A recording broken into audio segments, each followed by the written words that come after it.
메인 경기들 체크하도록 하겠습니다. 지금까지 에피타이저야? 아 그럼요. 또 이제 추석 연휴이기 때문에 네. 이동하면서 롱폼을 좋아하시는 분들이 네. 굉장히 많습니다. 히든 PL은 체력전이구나. 네. 이제 알겠습니다. 네.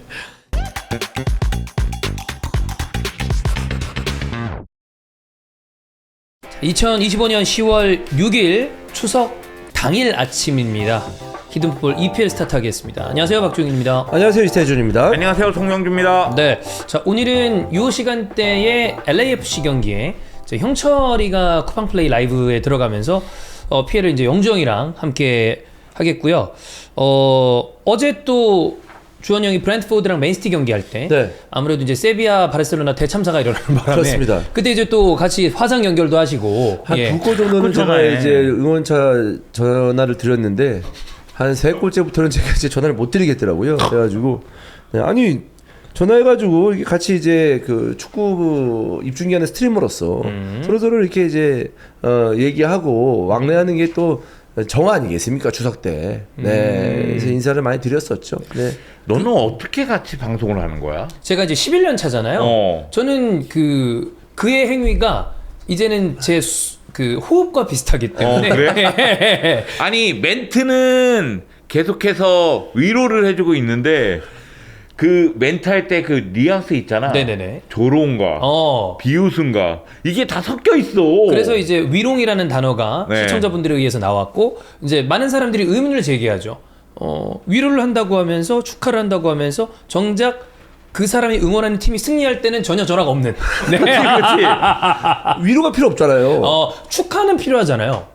근데 뭐 이제 저는 이제 축하를 하는 스타일은 아니고 힘들 때 좀 위로해주는 스타일이기 때문에 다 기쁠 때는 아니 알아서 해라. 다 기쁜 일이니까. 한 경기에 위로 한 번이면 됩니다. 네. 골 먹을 때마다 전화해서 위로할 필요는 없잖아. 그래서 걱정돼서. 근데 형님 그래도 형님 제가 돈에 쏘면서까지 했잖아요. 그건 인정해 주세요. 돈에 한 거면 인정이죠. 네, 인정이죠. 돈에는 무조건 인정이야. 인정합니다. 예. 나 인정하는데 또 리액션이 약하다고 지랄하면서 형 돈에 내는데 리액션 잘해주셔야죠. 형님. 못 봤어요. 아. 네, 너무 흥분하고 있어서 네네네네. 못 보고 있다가 이러면 형이 잘하신 게 아무것도 없는데? 그 다음에 했어요. 고맙다 주원아 막 이러면서 했습니다. 하여튼 그렇습니다. 그렇습니다. 네. 자, 연휴 기간에도 유럽 친구들은 축구를 그대로 진행을 하기 때문에 오늘 내일 원래 이제 저희가 기존에 매치데이 끝나고 난 다음에 펼쳐지는 컨텐츠는 대부분 같이 업로드가 될 거고요. 자, 사실 SL은 저희가 일정상 내일 업로드가 이번 주는 진행이 되는데 그래서 세비야 바르셀로나 경기는 따로 오늘 업로드를 할 예정이고요. 제가 생각하기에 추석인데 SA는 쉽시다. 왜요? 굳이 할 필요 있나요? 해야죠, 형님. 그런가요? 찬우 형 하지 않아요? 네, 촬영해야죠. 네, 그래서 찬우 형이 싫어할 걸요, 쉬는 거. 또 인테르는 또 대승이죠. 크레모네스를 네. 상태로 이제 큰 승리를 거뒀기 때문에 지금 기분이 굉장히 나쁘지 않을 가능성이 있다. 자, 그리고 어쨌든 EPL이기 때문에 뭐 세비야 얘기는 뒤로 미루고 오늘 체크를 해봐야 되는데 우리가 얘기하는 빅6 클럽 제외 나머지 경기 결과들을 한 번씩 보도록 하겠습니다. 본머스랑 풀럼 경기에서는 좋아요. 3대1로 본머스가 승리를 했는데 본머스의 이라올라 감독이 왜 지금 가장 각광받는 감독 중에 하나인가, 그리고 이 앙투안 세메뇨가 왜 기본 시작가가 1,000억 이상이라고 평가받는가를 증명한 경기였습니다. 2골 1개 도움, 당연히 MOM 선정이 됐고요.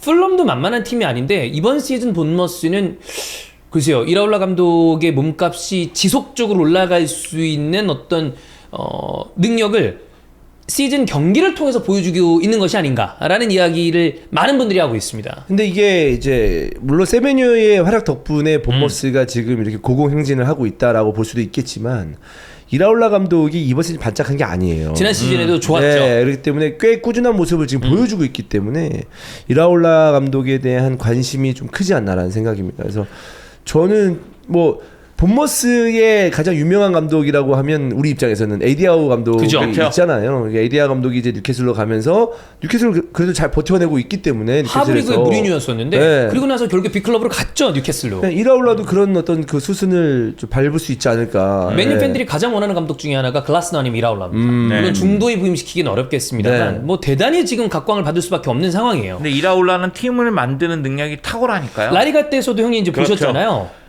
선수 시절에도 워낙에 유명한 선수였고 그리고 그런 게 굉장히 유명했죠. 일관되게 꾸준하게 열정적으로 띄워주는 선수 이런 느낌이 있었는데 감독으로서는 팀을 만드는 능력이 워낙에 탁월했기 때문에 라리가에서도 이미 가능성을 보여줬고요. 오히려 본머스에서 자신의 능력을 꽃피우는 거 아닌가. 그치.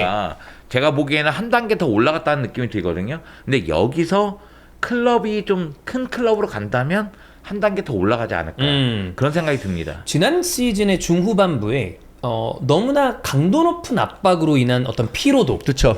물론 부상자가 많았던 걸 감안하긴 해야 되겠습니다만, 그러면 유럽 대항전을 병행해야 되는 빅클럽에 가서 어느 정도 모습을 보여줄지에 대한 의문부가 좀 붙긴 했었습니다. 근데 이번 시즌에 사실 케르케스, 디나 윗선, 자바르니 백포라인 중에 3명이 교체됐음에도 불구하고 이 정도 성적을 낸다면 어느 정도 스쿼드가 두께감 있는 팀으로 갔을 때도 좋은 성적을 보여줄 가능성이 있지 않나라고 많은 분들이 추정은 하고 있어요. 근데 두 가지 측면으로 봐야 되죠. 첫 번째는 팀을 만드는 능력은 이미 입증이 됐다고 탁월하다. 생각해요. 왜냐면 선수단의 변화가 있음에도 불구하고 계속해서 성적을 내니까.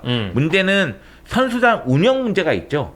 아까 있죠. 얘기했다시피 예. 리그와 유럽 대항전을 병행하는 클럽을 가면 이게 과연 가능할 것인가? 통하나? 네. 그런데 이라올라 감독 같은 스타일은 제가 봤을 때는 한 시즌 고생하면 이걸 바탕으로 준비를 하고 다음 시즌에 해결하는 느낌이 좀 들어요. 그러니까 지난 시즌 같은 경우에도 압박의 강도에 문제가 있었는데 올 시즌은 그걸 좀 해결하는 느낌이 들거든요. 여러분 클롭 감독도 유리겐 클롭. 네. 도르트문트에서 분데스리가 우승한 다음에 챔피언스리그와 분데스리가를 병행하는데 고전했어요. 헤맸어요. 한 시즌 고생한 다음에 그 다음 시즌에 다시 힘을 발휘하기 시작했거든요. 그러니까 실수가 나오면 그걸 바탕으로 해서 발전하는 감독이 있는데 이라올라는 그런 모습이 지금 나오고 있다는 거죠. 네. 자, 그리고 이라올라 감독과 이제 세메뇨 얘기를 했었는데 30년까지인가 재계약을 한 걸로 기억을 합니다. 지난 여름에도 사실 콜이 좀 있었던 선수인데 워낙에 본머스에 많은 자원들이 다양한 링크가 있었다가 재계약을 하면서 세메뇨는 지켰는데 시작가 무조건 1억 파운드 이상. 그러면 하나로 따지면 2천억 원에 가까운 돈인데 무조건 1,000억은 넘을 것이다. 근데 이제 제가 세메뇨가 반가운 것은 그 오래된 아스널 팬이라고 합니다. 그래서 이제 마르캄프를 좀 보내고 왼쪽에서 왼쪽에 세메뇨라면 훌륭하거든요. 아 세메뇨는 세메뇨 근데 너무 왼쪽 좋으니까. 왼쪽이었나? 왼쪽도 보고 오른쪽도 보고 사실 가운데도 보고 이선은 거의 대부분 다 좀 보더라고요. 좀 원하고 있습니다만 이 정도 자원이면 아마 종합적으로 다양한 팀들이 달라붙을 가능성이 크기 때문에 그쵸. 어떻게 될지 모르겠어요. 네. 근데 지금 이 순간 프리미어리그에서 제일 핫한 윙어 중에 한 명인 건 맞습니다. 네. 그 솔로 플레이하는 것도 좋고 좋죠. 폭발적인 좋고. 어떤 그리고 덩치에서 나오는 어떤 그 파워도 굉장히 훌륭해서 어디든 노리지 않을까. 여기다가 득점력도 장난 아니에요. 공격 네. 포인트를 찍어내는 능력이 너무 좋으니까. 그렇죠. 아니 그리고 사실 6골 3개 도움이야 벌써. PL이 아니더라도 사실 디나이스 레알 마드리드 가서 잘하고 있잖아요. 그죠. 그러면은 또 타리그로도 충분히 가능해요. 모르죠. 근데 이제 그만큼의 돈을 쓸 클럽은 그렇죠. 지금 PL의 가능성이 크니까. 본머스의 세메뇨에 매겨진 가격을 뭔가 낼 수 있는 타리그의 클럽. 그러면 레알 마드리드, 바르셀로나, 아틀레티코 아니. 마드리드도 쉽지 않고 바르셀로나는 빼주세요. 알겠습니다. 자, 그럼 레알 마드리드. 레시포드 좋잖아요, 형님. 네. 네. 레시포드 만족합니다. 예. 그래. 좋은 괜찮지 거지. 뭐. 레알 마드리드, 제가 보기엔 PSG가 가능성이 파리 있지 않을까. 생제르맹, 바이에른 뮌헨. 세 개 아니면 PL 안에서 그려지지 않을까라는 생각이긴 합니다. 그쪽에서 크바라랑 두에 같은 선수가 있다 보니까 당장 노리지 않을 뿐이지 노린다고 하면 파리 생제르맹도 가능하죠. 충분히. 네. 자, 어쨌든 본머스 필럼이 본머스가 승리를 했고 본머스는 아주 고공행진 중이고요. 자, 그다음에 어제 새벽에 있었던 어제 밤이었나 경기였죠?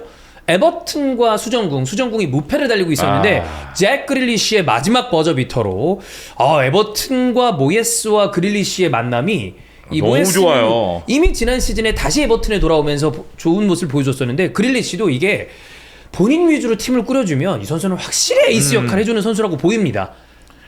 하고 싶은 거 다 하는 느낌이고 추가 한골 시간의 내기도. 결승골은 그쵸. 이건 너무 커요. 네. 그리고 이 수정궁이라는 팀의 어떤 컬러가 가끔 어떨 때 보면 공격할 의지가 없다.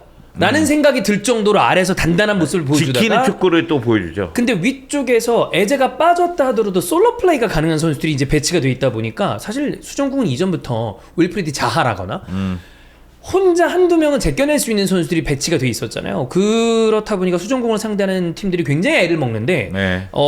참 뭐 홈 원정은 바뀌었습니다만 아이러니하죠. 머지사이드의 리버풀은 수정궁에게 깨졌습니다만 에버튼은 또 승리를 하면서 이게 수정궁이 아까 얘기했지만 밑에서 지키는 축구를 보여주는 느낌이 드는 게 나가야 될 때와 나가야 되지 말아야 될 때를 너무나 잘 알고 있어요. 그죠? 그래서 나가지 않으면 소위 얘기해서 수정공을 상대로 승점이 절실한 팀들, 수정공보다 전력이 위에 있는 팀들은 라인을 올리면서 공격하는 맞아요. 경우가 있거든요. 그때 수정공이 한번 쑥 찌르는 게 있습니다. 근데 그거에 의해서 무너지는 경우가 있는데 에버튼 같은 경우에는 오히려 수정공을 상대로 막판에 이 그릴리시의 결승골로 잡았거든요. 네. 이거는 뭐 에버튼 입장에서는 너무나 귀중한 승리가 아닌가. 여러 가지 환경을 우리가 다 봐야 되는 게 모예스라는 사람이 이전에 에버튼에서 보여줬던 업적 때문에 퍼거슨 감독이 맨체스터 유나이티드를 추천했던 거고 네. 그리고 우리가 흔히 얘기하는 모밤 무솔 랑텐 아까지 나오는 거에 시작점이 모예스였습니다. 근데 모예스가 스페인에서도 안 됐고 웨스트햄에서도 욕 많이 먹었고 근데 에버튼으로 돌아와서 다시 이렇게 하는 거 보면 그리고 잭 그릴리시도 잉글랜드 레코드를 쓰면서 맨시티로 갔으나 여러 가지 부대 상황을 다 체크를 해봐야 되겠지만 안 됐고 근데 결국 모예스는 에버튼으로 돌아와서 다시 본인의 어떤 능력을 보여주고 있고 그릴리시도 이 잉글랜드 무대에서 제일 좋은 활약을 해주는 거 보면 그 아다리와 어떤 그 운때와 이 인연이라는 게 맞으면 이렇게 되는데 안 되면 나가리예요.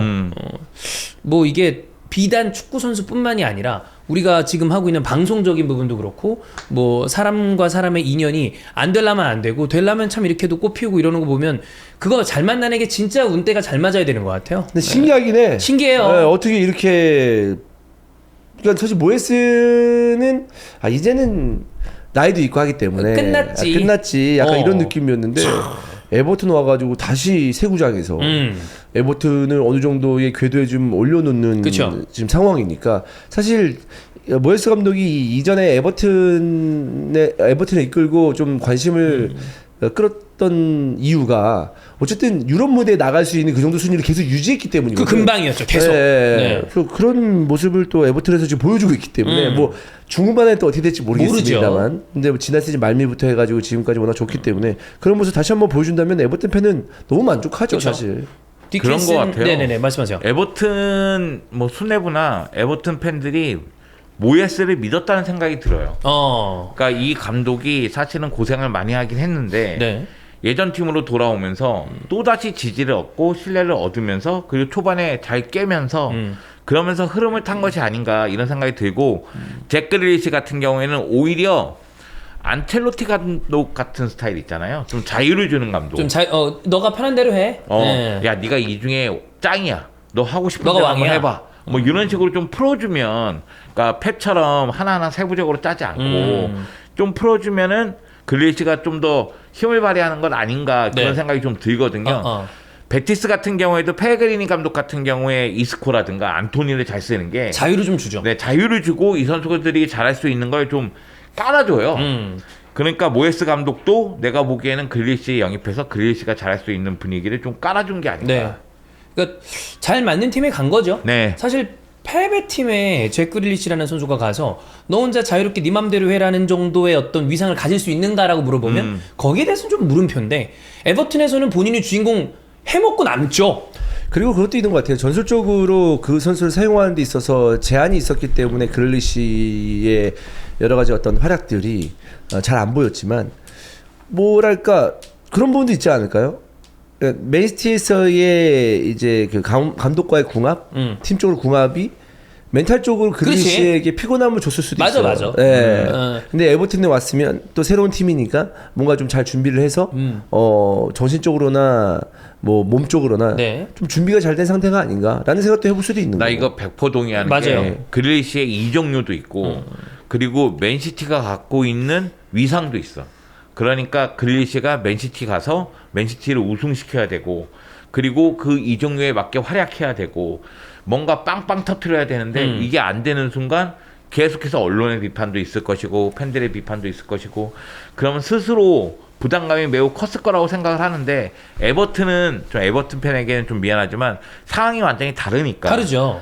그런 측면에서는 글리시가 좀 행복 촉구하고 있는 거 아닌가 이런 느낌이 드는 거죠. 여기에 이제 전형적으로 우리가 할 수 있는 얘기가 그거잖아요. 그 용의 꼬리냐 뱀의 머리냐. 그게 그래서 맨시티는 용이고 에버튼은 뱀이다. 뭐 이런 얘기를 하는 건 아니지만 그 이적료라는 부분 때문에 선수에게 가해지는 프레스가 니콜라 페페, 안토니, 그러니까 그건 리그의 다른 부분 여러 가지를 다 감안하긴 해야 되는데 페페라는 선수의 인터뷰를 보면 아스날에서 그 부분에 대한 압박이 있었대요. 근데 어찌 보면 선수 입장에서는 그런 생각은 할 수 있을지도 몰라요. 그 이적료 내가 만들었냐? 시장가의 결정이잖아요. 그러다 보니까 근데 그거에 자유로운 선수가 있을 수도 있으나 그리고 그 압박을 이겨내는 선수도 있을 수 있으나 사람마다 그 프레스를 견뎌내는 힘은 다 다른 거고 근데 비아레알 가서 훨씬 좋잖아요. 그래서 여기에서 생각나는 선수 하나는 아직 극초반이기 때문에 이런 얘기를 하기 뭐합니다만 플로리안 비르츠 2,200억 원입니다. 근데 그 이적료를 그러면 비르츠가 내가 그 중에 뭐 10%를 먹었냐 그 2,200억 원을 그 만들어지는데 내가 무슨 뭘 한 건 아니에요. 그냥 시장에서 그 가격을 정한 거지. 근데 그런 부분에 대해서 비리치가 어떤 생각을 갖고 있는지 우리는 모르지만 압박 받을 거란 말이에요. 받죠. 2,200억짜리인데 이거밖에 못해? 네. 근데 본인이 생각날 거 아니야. 그치. 근데 여기에서 이걸 깨고 이겨내는 순간 그 선수는 슈퍼스타가 되는 거고 그쵸. 거기에서 그것을 이겨내지 못한다면 우리가 생각하는 만큼의 슈퍼스타의 어떤 자질을 가졌느냐라고 하면 그건 또 아닐 수도 있는 거고. 네. 개인적으로 비르츠는 우리가 생각하는 것보다 더 큰 압박을 느낄 거예요. 어마어마할 겁니다 아마. 네, 바로 옆에 이삭이가 있기 때문에 네. 이삭도 엄청난 이적료잖아요. 그죠. 근데 이삭도 지금 현재 폼이 100%는 아니지만 이번에도 환상적인 도움 하나 기록했고 그게 사실 본인이 잡아두려고 한 건지 내주려고 한 건지에 대해서는 이상만 압니다. 근데 어쨌든 대단한 어시스트를 했죠. 네, 그래서 그거 봤을 때는 비르츠가 계속해서 좀 쫓기는 거 아닌가? 그런 느낌은 좀 들어요. 네. 물론 이제 비르츠 선수 스스로의 폼도 좋다고 보기는 어렵죠. 그렇죠. 그래서 뭐 우리도 왜 보면 영화 배우들도 가끔 너무 대작에 나갔을 때 잘 안 되는 경우들이 있습니다. 그래. 되게 큰 영화? 감독들도 그래. 감독들도 돈 그래요. 많이 쓰고. 네, 근데 오히려 약간 저예산 조금 소규모로 했을 때 되게 빛나는 연기나 연출을 보여주는 사람도 있고 이거는 진짜 운대가 여러 가지로 잘 맞아야 되는 것 같다라는 생각이 듭니다. 그래서 그릴리시랑 모예스는 그런 부분을 좀 보여주고 있는 좋은 예가 아닌가 싶고요. 자, 다음 빌라 대 번리입니다.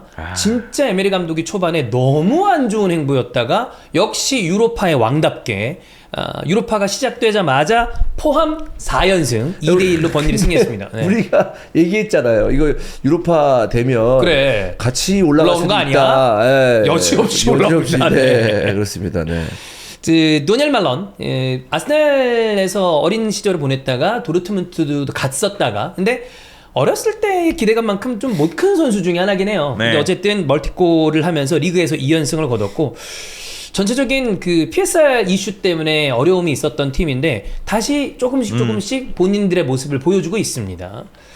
자, 근데 그다음 이게 네, 말씀하세요. 참 중요한 것 같아요. 그러니까 초반에 안 좋더라도 이게 패가 많냐 무가 많냐. 그치. 예. 근데 무가 많았잖아 좀. 예, 무가 좀 많았기 때문에 좀 버텨내는 좀 발판이 좀 있지 않았나라는 네. 생각이에요, 사실.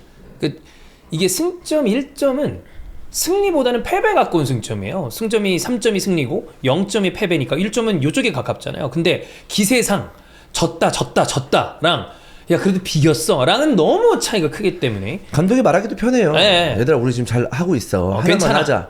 아니면 한 번만 집중했으면 실점 안 했으면 그렇지. 우리가 이겼다. 아니면 공격 라인에서 한 번만 좀 더 작업 잘했으면 이겼다. 이런 식으로 맞아요. 감독도 말하기 편한데 네. 지면 답 없거든. 네. 그래서 어쨌든 빌라는 승리를 하면서 분위기를 계속해서 올려주고 있고요. 그다음 뉴캐슬 대 노팅엄 여기서 이야기할 거는 볼테마데와 포스테코글루입니다. 일단 볼테마데는 조금은 우려했던 것보다 좋은 모습을 득점으로 치환해주면서 뉴캐슬이 2대0 승리를 했고요. 자, 문제는 포스테코글루 감독 곧장 경질 얘기 나오고 있습니다. 네. 근데 이거 나올 수밖에 없죠. 당연히 나와야 되는 거고요. 네. 문제는 저는 포스텍도 포스텍인데 주라브키안 그리고 이 멘데스의 파워 싸움이다라는 이야기도 나오고 에두 단장과 마레나키스의 어떤 큰 그림의 이 누누가 희생양이다. 그렇기 때문에 마냥 어떤 얘기를 하기는 어렵습니다만 그냥 종합적으로 결과만 놓고 봤을 때 마레나키스와 노팅엄 포레스트가 짓을 한 거죠. 그렇죠. 아니, 짓을 한 겁니다. 아니 이거는 모르겠어요. 뭐 구단주니까 솔직히 구단주면은 뭐야 구단의 주인이잖아. 그리고 책임져야죠. 결과 이렇게 나오면. 그러니까 구단의 주인이니까 광동 나가도 돼. 이렇게 할 수도 있죠. 뭐 그런 건 어쩔 수 없는데 근데, 멀쩡한 감독 내비두고. 근데 중요한 게 뭐냐면은 그것도 있죠. 네가 구단주인 건 알겠는데 축구라는 팀이 네. 존재하는 이유가 있잖아요. 그렇죠. 그 철학이라는 네. 게 아주 100년 전부터 이제 창단한 팀들 다 그런 것들이 뭐 아주 이제 소규모 어떤 뭐 여러 가지 어떤 그 팀의 역사가 다르지만 우리가 생각했을 때는 뭔가 본인들의 즐거움을 위해서 모였다가 네. 나중에는 이제 지금 축구 산업이 발전을 하고 많은 그 지역의 사람들에게 사랑을 받으면서 아주 오래전부터 네. 지역 주민들에게 기쁨을 주기 위한 그래서 존재하는 게 이제 축구라는 거잖아요. 유럽 축구는 특히나 연고 커뮤니티가 그렇죠. 핵심인 부분이니까. 지대한 지지를 받고 네. 있고 그리고 축구팀의 성적에 따라서 아무리 하브리그라도 3부 4부 리그라도 성적에 따라서 즐거워하고 슬퍼하고 이런 것들이 다 깔려 있단 말이에요. 특히나 유럽은 더더욱더 굉장히 세죠. 네. 근데 구단주라고 해서 지 마음대로 해서 이런 식으로 성적을 낸다? 그럼 구단주도 욕을 존나게 처먹어야 당연히 되는 먹죠. 상황이죠. 당연하죠. 네. 노팅엄 포레스트가 사실 하위권을 전전했어요. 그러니까 이부 리그 오랫동안 있다가 힘겹게 승격을 해서 네. 하브리그 전전했고 특히나 지난 시즌에는 강등 당할 뻔했습니다. 지난 시즌이죠. 근데 지난 시즌에 누누 감독이 와서 엄청난 성과를 냈는데 유럽 당전 나갔고. 왜인지 모르겠으나 네. 어떤 이유인지 모르겠으나 이런 식으로 감독을 내치고 새로운 감독 데리고 와서 어쨌든 본인들의 감정 싸움 때문에 사실이라면 네. 성적이 이 정도다? 야 이러면 또 강등 당한다? 네. 이러면 피해 보는 거는 지역에 있는 연고 팬들이에요. 그 주변 분들은 이게 뭐 하는 거야? 만약에 포스텍이 와서 성적을 잘 낸다면 그 명분을 실어주는 거죠. 그럴 만했네. 근데 오히려 누누가 웨스트햄에 부임한다면 이번에 아스날이 승리하긴 했습니다만 웨스트햄은 자리가 잡혔어요. 좀 분위기가 달라졌다는 느낌이 다 나와. 근데 이 아저씨는 2무 5패예요.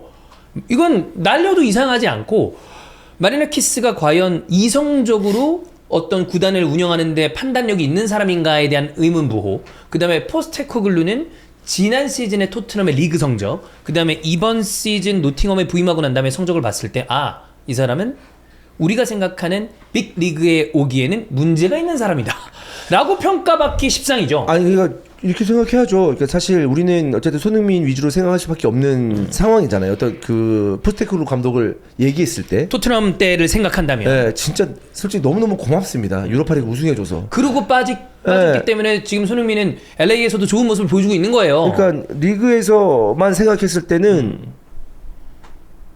이유가 있었다. 어쩌면은 그 안에 있는 선수들이 감독과의 개인적인 관계는 좋을지 모르나 선수로서 팀으로서 봤을 때 승리하는 팀을 만드는 데 있어서 선수들도 고생했을 수도 있겠구나. 그치? 지금 이 결과를 봤을 때. 왜 그러냐면 어제 경기 끝나고 난 다음에 영상이 잡혔습니다. 그 노팅엄 포레스트의 선수들이 포스테코글루가 피치 위로 들어와가지고 뭘 하려고 그러는데 안 봐요. 그러니까 이거는 실제 개개인적인 사이가 나쁜지 모르겠지만 선수 입장에서 2무 5패하고 있는 지금 감독이랑 갓 들어온 감독 이러고 있는데 좋은 어떤 분위기가 날 리가 만무하죠. 그렇죠. 네. 사실 이게 비교 체험 극과 극처럼 맞아. 누누 감독 시절에 수비적이면서도 실용적인 축구 그리고 결과를 냈었는데 포스텍 감독이 오면서 이도저도 아닌 축구거든요. 물론 이제 공격 축구를 하고 싶겠지만 제가 봤을 때는 이도저도 아니고 그러다 보니까 무너지는 상황이 계속 반복되고 있는데 그럼 선수 입장에서도 예전에 우리 팀이 안 그랬는데 불과 얼마 전만 하더라도 우린 경쟁력이 있었는데 이런 생각이 들 거라고 생각을 하고요. 이거는 노팅엄 구단주가 선택을 잘못한 거예요.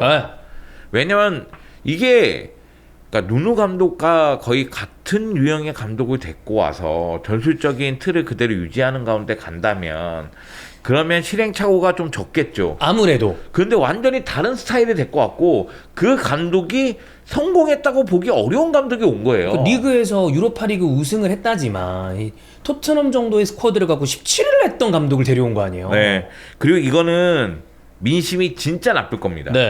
왜냐면 노팅엄 팬들 중에 제 나이 또래면 유럽 대항전 우승했던 거 기억하시는 분들도 있어요. 있을 수 있죠. 있죠.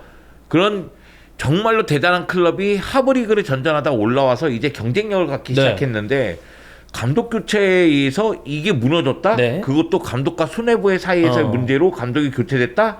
그런 팬들 입장에서는 이 클럽의 주인은 나거든요. 네. 물론 실질적인 주인은 구단주겠지만 내 마음속의 주인은 난데 네. 이런 식으로 운영한다? 그러면 이거 민심이 날아갈 수밖에 없죠. 모르겠어요. 뭐 마리나키스 입장에서 그런 얘기는 할 수 있겠죠. 야, 내 돈 때문에 여기까지 지금 올라온 거야.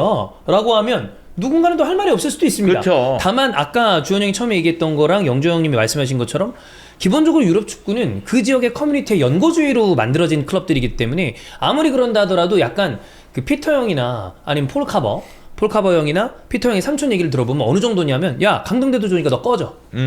어차피 여기 우리 팀이야. 이거 고아운 얘기 이렇게 나올 생각하고 겁니다. 네. 그런 생각을 가지고 있는 분들이 그 유럽 그 연고 의식을 갖고 있는 팬들이라서 글쎄요, 멀쩡한 감독을 나 진짜 그 얘기 나온 것처럼 에두와 그 주라브키안 그리고 저 멘데스와의 파워 싸움이나 이런 부분에 대한 문제 때문에 이렇게 나간 거라면 이거는 너무 실책인 너무나 택도 없는 선택을 한 거다라고 보입니다. 궁금해.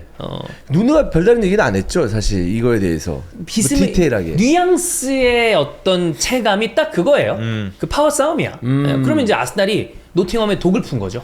애도 가면서 이상하게 휘저어놓은 거야. 근데 노팅엄 그러니까 그 뭐야 누누가 입장에서는 어느 정도 성적을 냈으면 네. 좀 말 좀 들어주고 이렇게 하면서 관계를 좀 잘 맺어야 되는데 약간 노팅엄 구단주 약간 좀 그 화면 잡히는 모습 보면 박하죠. 좀 사실 되게 세 보이잖아요. 되게 좀 볼 때도 사실 풍채도 좀 무섭고 그런 게 약간 좀 그런 스타일인 것 같아 보면. 성격 있어. 올림피아코스 때도 보면 좀 이상한 그러니까 네. 이게 그 언론 인터뷰로 문제가 나오고 막 그러고 그래요. 그리스 라인이잖아요. 네. 포스텍도 그리스 라인이에요. 호주인이지만 그러니까 그걸로 데려온 것밖에 더 돼? 라는 얘기가 안 나올 수 없죠. 네. 저는 계속 얘기합니다. 지금 K리그에 저는 외국인 감독이 더 필요하다고 생각하거든요. 저도 그래요. 네, 포스텍 와라. 일본에도 있었잖아.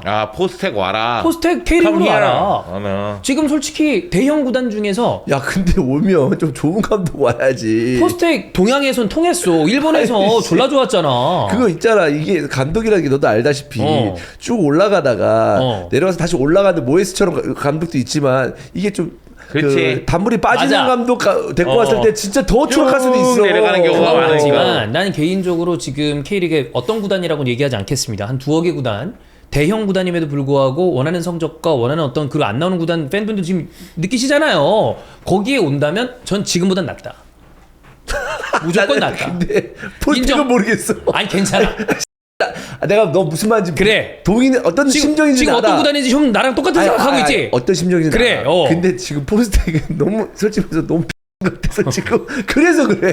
근데 지금 그러니까 내가 느껴봤을 때 좀 운때가 안 맞나?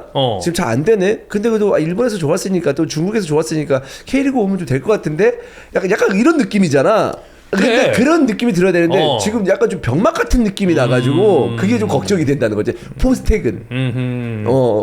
근데 네. 나는 포스텍 보면서 느낀 게 이 노팅엄 구단주가 노팅엄 감독으로 포스텍을 세운 것 자체가 너무 큰 문제고 그리고 사실 노팅엄 구단주가 올림피아코스도 보유하고 있잖아요. 맞아요. 포스텍을 올림피아코스 감독으로 세워도 비판 여론이 나왔을 거예요. 그럴 수 있어요. 근데 포스텍은 오히려 올림피아코스를 맡으면 성적을 더 낼 가능성은 있어요. 왜냐면 올림피아코스는 그리스 리그의 리딩 클럽이기 그죠? 때문에 선수층이 타 클럽과 비교했을 때 굉장히 경쟁력 있는. 세죠. 그런데 노팅엄은 사실은 프리미어 리그에서 선발 명단이라든가 이 명단을 비교하면 밑에 있거든요. 되게 실리적인 축구를 해서 그렇게 올라간 케이스잖아요. 물론 아주 나쁘냐? 그건 아니지만 모건 깁스 화이트 같은 선수도 있고. 근데 글쎄요, 저는 K리그로 알아. 근데 제가 이제 그 이전에 명장로드 온라인 넥슨에서 이제 하면서 보고 왔잖아요. 포스테코글루 감독을 직접 인터뷰를 했어요. 네. 같이 했는데 물론 이제 뭐 딥한 인터뷰는 아니었습니다만 진짜 그래도 느껴지는 분위기가 있잖아요. 진짜 사람 좋거든요. 내가 받았을 때 네네. 사람은 진짜 좋은 느낌이다. 그러니까 좀 그냥 뭐 워낙 유럽에 있는 감독들이나 선수들이 그런 인터뷰할 때 친절하긴 합니다만은 딱 봤을 때 느낌이 되게 겸손한 그런 느낌이긴 했어요. 되게 이상한 사람은 아닐 거다라는 생각인데 사람이 좋다. 정이 있다. 정하면 초코파이, 초코파이는 대한민국. 이건 그냥이거든. 아니 어떤 팀에 갔으면 좋겠는데 얘기해봐. 울산 아니면 서울. 야 울산 아니면 서울? 어. 울산 아니면 서울 팬들도 욕할 것 같은데. 진짜 그렇게 생각할까? 지금 감독 지금 상황? 나 그럴 것 같은데. 난 무조건 오케이라고 보는데 특히 울산. 아니 포스테코글루 감독을? 김판군 다른 감독도 신태용보단 낫다지. 그런가? 그럼요.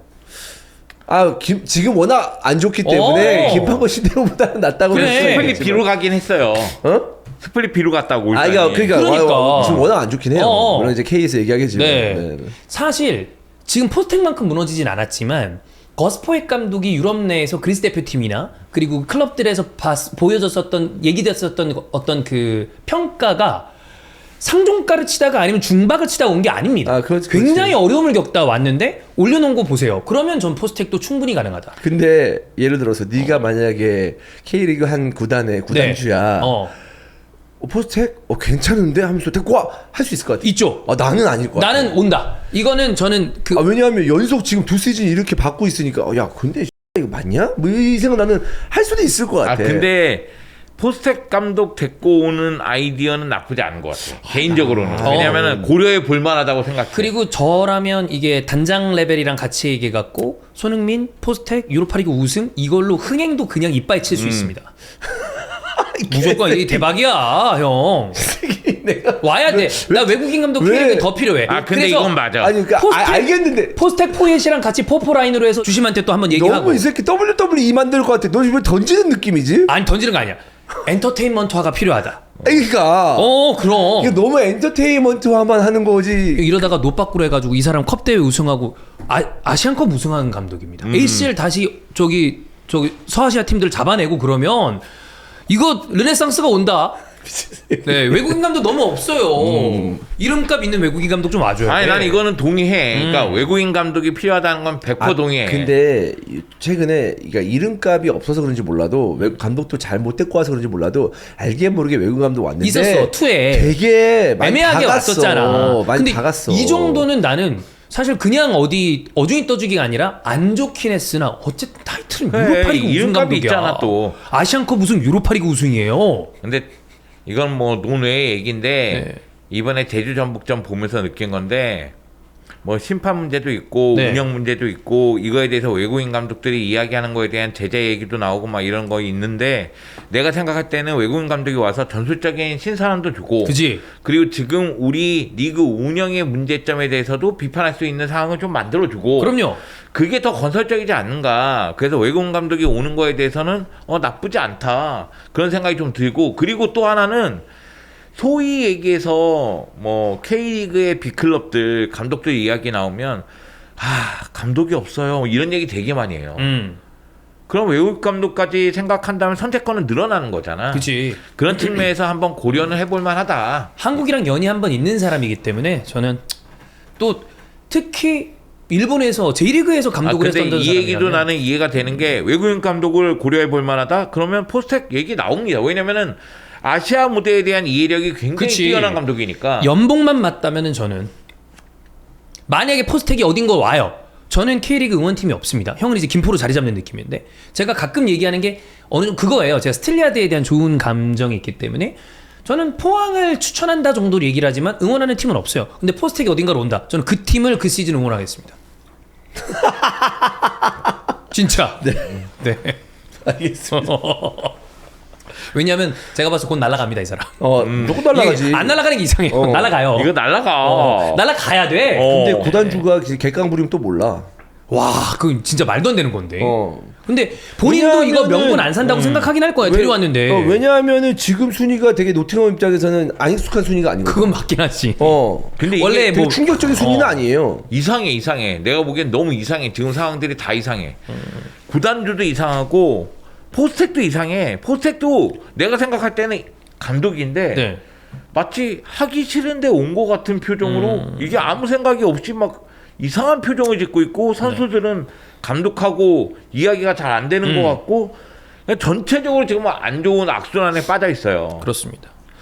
자, 여튼 본머스 풀럼 3대1, 에버튼 팰리스 수정공 2대1, 빌라 번리 2대1, 뉴캐슬 노팅엄 2대0까지 봤고요. 이제 메인 경기들 체크하도록 하겠습니다. 지금까지 에피타이저야? 그럼요. 예. 이제 리그가 그렇구나. 시작이 됐는데 형님. 네. 네. 또 이제 추석 연휴이기 때문에 네. 이동하면서 롱폼을 좋아하시는 분들이 네. 굉장히 많습니다. 히든 PL은 체력전이구나. 네. 이제 알겠습니다. 네. 자, 그럼 첫 번째 경기는 이번 라운드의 가장 빅카드였습니다. 아. 첼시 대 리버풀의 경기. 첼시 2대1 승리고요. 첼시는 분위기를 급격하게 반등시키면서 아주 좋은 그림으로 A매치 브레이크에 들어갔고, 반대로 리버풀은 정말 많은 문제점들을 드러내고 난 다음 아주 좋지 않은 분위기로 A매치 브레이크 들어갔습니다. 자, 첼시 같은 경우에는 또 이제 주원이 형이 입문하고 난 다음에 분위기가 좀 안 좋다가 네. 그래도 다시 승리를 거두면서 니들 나 때문이라고 했지? 웃기는 소리 하지 마라. 나 때문에 승리했다. 라는 네. 아니, 어제 K리그 입중계하는데 예. 뭐 어제 중계 때도 말씀드렸지만 형님 저는 형님 첼시 팬에서 너무 좋아요.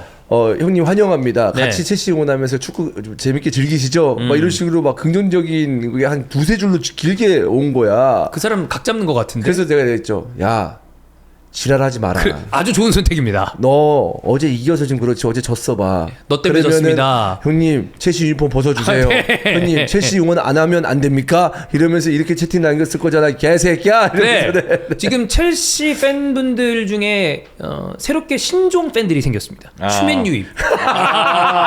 보통 이제 그런 게 있어요. 무리뉴 유입, 모예스. 맨유 모예스 유입, 뭐 이런 것처럼 첼시 추맨 유입. 네. 네. 추맨이 첼시 응원하면서 퇴장이 계속 나오는 거 아니에요? 그랬었죠. 네. 결과적으로 그건 이어지고 있습니다. 왜냐면 네. 마레스카가 이제 퇴장을 당했기 때문에. 선수들이 카드로 거부하고 있는 거 아닙니까? 의욕이 넘치다 보니까 잘하려고. 그렇죠. 네, 그렇습니다. 어쨌든 저랑 주원이 형 같은 경우에는 입중계 라이브하고 또 후토크도 하긴 했기 때문에 먼저 영주 형님은 요 첼시 경기, 리버풀 경기를 어떻게 보셨는지 첼시 얘기를 좀 해주시죠. 저는 개인적으로 올해 최고의 경기라고 생각해요. 오. 그 정도로 재밌게 봤습니다. 네. 그리고 이 경기는 막판에 말 그대로 양쪽이 서서 서로의 따기를 날리고 있는데 누가 버텨내면서 그 따기의 강력함으로 한 번에 보낼 수 있느냐. 러시아에서 펼쳐지는 그 따귀 대결. 네. 그것처럼 뺨치는 그거 막판에는 있잖아요. 그런 느낌이었어요. 노가드 매치거든. 네, 그냥 근데 맞아야 돼. 그 따기 때리는 속도가 굉장히 빨라. 맞아. 짝짝짝짝짝. 템포가 경기 템포가 빠르니까 그러니까 눈을 뗄 수가 없더라고요. 예. 근데 개인적으로 첼시는 역시 강팀을 잡는 법을 굉장히 잘 알고 있고 여기다가 틀이 잘 맞춰져 있다는 생각이 들었어요. 그러니까 리버풀과 첼시의 경기를 비교했을 때 리버풀은 뭐 살라부터 문제가 있다 보니까 전체적으로 압박에 문제가 있었고 그러다 보니까 중원에서도 약간의 엇박자가 났거든요.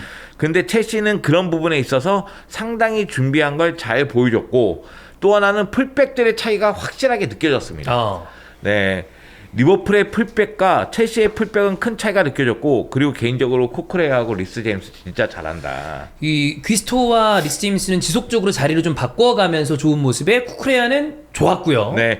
그리고 귀스토가 오히려 중앙 중원 지역으로. 쪽으로 올라가고 리스 제임스가 오른쪽에 배치된 게 이거 좋은 선택이었다. 물론 이제 수비수들 줄부상 때문에 후반전 리스 제임스가 중앙 쪽 수비도 맞아요. 보긴 했지만 여하튼 수비 쪽에서 문제가 있음에도 불구하고 바디아실이 중심을 잡아주면서 그럼에도 실점을 한 골에 멈추게 만든 것도 이것도 칭찬해야 할 부분이고 그리고 첼시가 후반전에 교체 출전했을 때 이스테방 나오면서 난 분위기가 완전히 바뀌었다고 생각하거든요. 아니 이스테방 나와서 저는 이날 경기 느꼈어요. 이스테방은 되는 선수다. 이게 네. 그 추맨 첼시 유입 얘기처럼 그 바디아실이랑 아첸퐁이 부상을 당하면서 백포가 모두 사이드백이었습니다.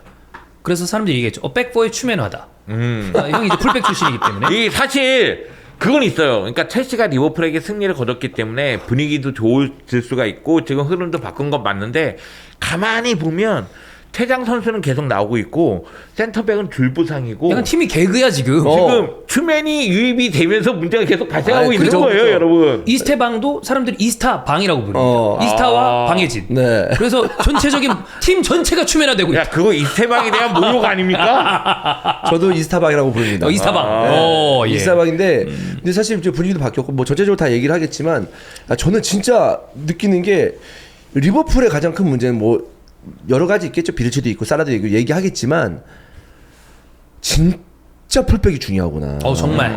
진짜 그걸 느껴요. 지금 잘 나가고 있는 팀 중에 풀백이 눈에 안 띄는 팀이 없거든요, 사실. 이 경기도 쿠쿠레아도 진짜 잘했잖아요. 굉장히 좋았죠. 예.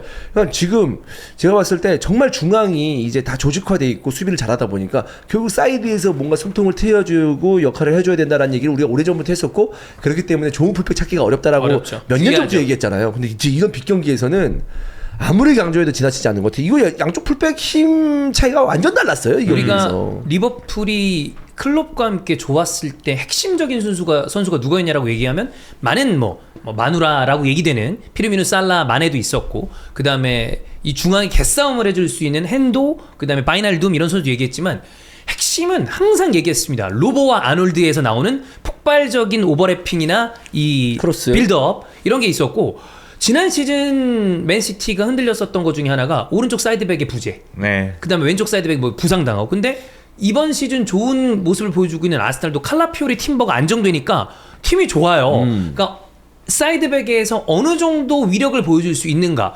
바르셀로나도 발데쿤데가 건재해야 좋은 그림이 네. 나오잖아요. 그리고 레알 마드리드도 왼쪽이 문제 있다 보니까 결국엔 까레라스를 데려온 너무 거고. 잘해주고 있죠. 이런 부분이 진짜 중요하다. 이게 지금 뭐 프리미어리가 빡빡하니까 네. 그러니까 예전에 풀백이라고 하면은 정말 수비만 잘하면 뭐 70% 80% 자기 역할을 했다라고 평가를 받았는데, 이제는 팀이 이제 빡빡하다는 게 뭐예요? 골이 안 터지고 굉장히 무승부 상황이 오랫동안 지속된다는 거 아니겠습니까? 득점하기 위해서는 풀백의 힘이 없으면 무조건 있어야 돼. 진짜 힘든 것 같아. 이제는 공격까지 이렇게 중요한 경기에서 풀백들이 좀 해줘야 팀이 좀 살아나는데, 다시 태어나면 풀백 합니까? 하는데 안 시켜줄 것 같아. 난 솔직히 말해서 체력이 되게 좋았거든요. 그래, 형 체력이랑 예, 열심히 뛰는. 좋았는데 요즘 풀백도 재밌을 것 같아. 그래서 어. 추첸코 했던 거 아니야? 그런 것처럼 할 게 많아. 재밌을 것 같아. 나는 솔직히 말해서 존나 기찻길이었거든. 진짜 크로스 올리면 보지 말고 빽빽하라 그랬어. 와가지고 윙 답답하면 올라갔다가 안 주면은 그냥 다시 에이 하면서 이렇게 들어가야 되고. 주면 개새끼가 그냥 올리고 빽하라고 이거밖에 안 했어. 네. 근데 요즘 풀백들은 재밌을 것 같아. 공격 가담 중원으로 들어와서 숫자 싸움 해줘야 되고. 역할이 다양하니까. 다양하죠. 그리고 은근히 풀백들 이제 어리니까 중고등학교 그럴 때는 사실 밀려날 친구들이 한다고 했잖아요. 게리 네빌과 이주원의 이론이었죠. 선수단 안에서도 네. 은근히 그냥 뭐 제 주전이긴 한데 뭐 그냥 그거 일만 하는 애. 왜냐면 지시를 그딴 식으로 하니까 감독이. 그래, 예전에는. 선수단 사이에서도 쟤는 저것만 하는 애라는 게 이게 뭐라고 해, 팽배해요. 그래. 그 분위기가. 그래서 느낌이 나는 별로 여기 선수 사이에서도 중요한 선수로 되게 좀 생각되지 않는구나. 1, 2순위는 아니구나. 이런 느낌? 라는 것들을 본인들이 인지를 하는 경우도 있어요. 물론 나만 그랬는지 모르겠어. 예전 게리 네빌이 얘기했으면 말도 안 거 아니에요? 나 센터백 하기에는 센터백에서 밀려서 피지컬이 좀 작고 아니면 윙 하기에는 공격력이나 스피드가 좀 떨어지니까 그걸로 가는 예전엔. 그러니까 감독들도 지시를 풀백에 대해서 되게 단순하게 하다 보니까 네. 되게 단순한 역할만 하는 애 그런 그 취급을 좀 받은 느낌이었단 말이에요. 네. 선수단 안에서도. 근데 이제 아니죠. 이전에 이제 약간 그런 느낌이었던 게 필립 람, 그 다음에 다니엘 베스, 그리고 이 마르셀로 이런 선수들이 그 틀을 깨버리면서 그때부터 시작됐죠, 사실. 이제는 가장 사이드백이 중요한 포지션이 돼가고 있는 이 퀄리티가 그 팀의 퀄리티를 좌우한다. 그쵸. 라고 얘기할 정도로 사이드백이 중요해졌습니다. 자, 그리고 첼시 얘기를 하나 더 하자면 지금 이 순간 프리미어리그에서 가장 돋보이는 미드필더가 누구냐? 카이세도다. 라는 얘기해야 이야기를 할 법한 위력적인 골뿐만이 아니라 중원 지역에서 압도적인 퍼포먼스를 보여주고 있는 선수 중 하나다. 저는 진짜 잘하더라. 참 만족해요. 네. 카이세도 스카우팅을 했잖아요. 그렇죠. 근데 스카우팅 하자마자 그 첫 경기가 완전히 박은 경기긴 했는데 그 주원이 형이 그렇게 얘기했습니다. 단점이 없는 선수. 하자마자 개막전 퇴장. 제 말이 화를 부른다니까. 단점이 진짜 봤을 때 단점이 없는 거야. 근데 그렇게 스카우팅이 너무 힘들거든요. 어렵죠. 왜냐하면 약간 좀 그 뭔가 단점을 좀 찾아내야 되는데. 근데 하는 순간 뭐라도 실수하면 이 새끼 뭐 이런 얘기를 했어? 이렇게 되니까. 근데 전체적으로 봤을 때 뭔가 뽑아내기가 힘든 선수였어요. 스카우팅하기가. 그러니까 방송적으로 봤을 때 대단히 큰 육각형이죠. 정말. 그래가지고 단점이 없는 선수다라고 했는데 저는 제 그 스카우팅에 너무 개인적으로 만족하고 있습니다. 위력적이죠. 저는 페페보다 더 만족해요. 사실. 네. 아니야. 많은 사람들이 만족하는 건 단점을 뽑아냈을 때 만족합니다. 그러니까. 그쵸. 그렇기 때문에 단점이 없다는 그냥 별로 회자 안 돼요. 그래. 근데 단점 번은 형 얘기 되는 게 호일룬, 다윈 누네스, 페페. 얘 위험한데요? 그게 이제 주목되지. 그러니까 방송 쪽으로는 각이 안 나온다고. 그래. 그러니까 무난하면 형 살리바도 형 다 괜찮은데 사실 살리바 한 줄도 몰라요 사람들이. 그러니까 나는 기억을 못해. 살리바 임대 갔었잖아 당시에. 그렇지. 임대 갔다 오면 기대할 만하다. 내가 또 이렇게 했거든. 네. 근데 기억도 못해. 씨. 잘한 거는 얘기해도 사람들이 기억을 못해. 얘 못할 겁니다. 그게 이제 각이 나오는 거지. 근데 카이세도 보면은 약간 향수를 일으키기도 해요. 왜냐면 첼시를 오래 보신 분들은 마케렐레, 캉테. ACN, 캉테 그치. 이런 선수에 대한 추억이 또 있거든요. 그 계보죠. 네, 근데 카이세도가 하는 거 보면 와, 씨, 얘는 못하는 게 뭐야? 이런 생각이 들 정도니까. 사실 재능과 지금 보여주는 것만 놓고 봤을 때는 캉테, 마케렐레보다 더 다재다능하죠. 예. 뭐 그 정도로 카이세도의 중원에서 위력은 압도적이었다. 라고 첼시는 얘기할 수 있고, 리버풀이라는 상대를 잡아낸 거는 저는 여전히 첼시는 약간 우당탕탕할 수 있는 여지들이 있다고 봐요. 네네. 그러나 대단한 모멘텀을 얻었다라고 보는 게 맞는 것 같고, 자 그러면 리버풀의 얘기를 해야 됩니다. 리버풀은 지금 너무나 많은 것들이 얘기 나오고 있는데 아래쪽에서는 코나테 이거 어떻게 할 거냐, 그 다음에 양쪽 사이드백 새로 데려왔는데 어떻게 할 거니, 네. 중원 지역에서 맥칼리스터 어떻게 할 거야, 네. 그 다음에 살라 에이징 커브 맞는 것 같아, 네. 그리고 비르츠 비르츠라든가 어떻게 할 거니? 네. 거기에 슬롯 감독이 여기에 대해서 해결책을 갖고 있느냐? 즉 다시 바꿔 얘기하겠습니다. 총체적으로 리버풀 팬들도 걱정거리에 대한 이야기를 하고 있습니다. 잠시 예고 드리겠습니다. 지난번에 새로운 분석관 예. 저기 메뉴 얘기했잖아요. 맞아요. 다음 주 월요일 날. 좋네요. A매치 기간이기 때문에 또 경기도 없기 때문에 리버풀 얘기로 꾸밀 재밌겠다. 예정입니다. 그 분석관님 성함이 용재잖아요. 네. 그래서 추용재의 보이스 어떤가요? 그 제목을 제목을 추영재 뭐라고요? 보이스. 원래 코치스 보이스가 히트를 친 콘텐츠 아니야? 너 몰라. 그게 대단히 감독들이 얘기해서 코치스 보이스가 어마어마하게 히트를 친 글로벌 컨텐츠입니다. 무리뉴가 얘기해서. 이제 그 영상. 네, 그게 코치스 보이스였거든. 그래서 추용재의 보이스. 멋있다. 추용재? 추용재. 어디서 많이 들어본 이름 같다. 추용재. 추용재? 최용재, 재용재 무슨 용재 있지 않나요? 용재는 신용재지. 신용재구나. 신용재. 보컬. 그거. 그래서 이제 우리가 장용훈은 개눈깔이거든. 거기는 이제 장용훈과 다시 함께해도 개눈깔입니다. 네네. 이쪽은 추용재가 좀 어울리지 않나. 알겠습니다. 네. 네. 그래서 리버풀 얘기를 한번 할 해볼게요. 법해요. 네, 제가 이제 얘기해놨어요. 오, 좋아요. 좀 준비해달라고. 굉장히 기대됩니다. 추용재의 지적질은 어때? 추적질. 와, 형 진짜 왜? 나 늙기 싫다 진짜. 나도 진짜 채팅창에서 그 얘기 진짜 많이 듣거든 사실. 근데 진짜 와, 형님하고 나하고 이제 나이 차가 같이 늙어가면서 별로 이제 뭐 크게 난다고 생각은 안 하는데, 진짜 형님. 나도 늙기 싫다. 아니 이게 컬트적인 재미가 있어. 좋아하시는 분들이 몇몇 계실 거야. 네네네네. 추적질. 네. 추적질. 네. 아무튼 이어서 가시죠. 좋아요. 예. 자, 그래서 영주 형은 요 문제 부분에서 어떤 부분이 가장 코어한 문제인가? 이건 총체적인 난국이에요. 총체다. 물론 리버풀의 선수들의 퀄리티가 있기 때문에 예. 리버풀이 무너질 거라고 생각하진 않아요. 근데 프리미어리그 경쟁을 보면 다른 리그보다 경쟁이 심하거든요. 빡빡하죠. 그러면 그런 경쟁들에서 미끄러지기 시작하면 우승은 안녕이고 자칫 잘못하면은 챔피언스리그 진출 티켓도 놓칠 수가 있으니까 지금 문제점이 나왔을 때 잡긴 잡아야 돼요. 네. 그런데 이게 문제점이 너무 많아서 제가 느끼기에는 저는 이번 주 최악의 선수가 살라라고 생각하거든요. 살라. 네. 살라가 전체적인 조직력에서도 문제를 드러냈고 압박에서, 그리고 슈팅을 할 때에도 문제가 있었고 유슈팅이 없었던 걸로 기억해요.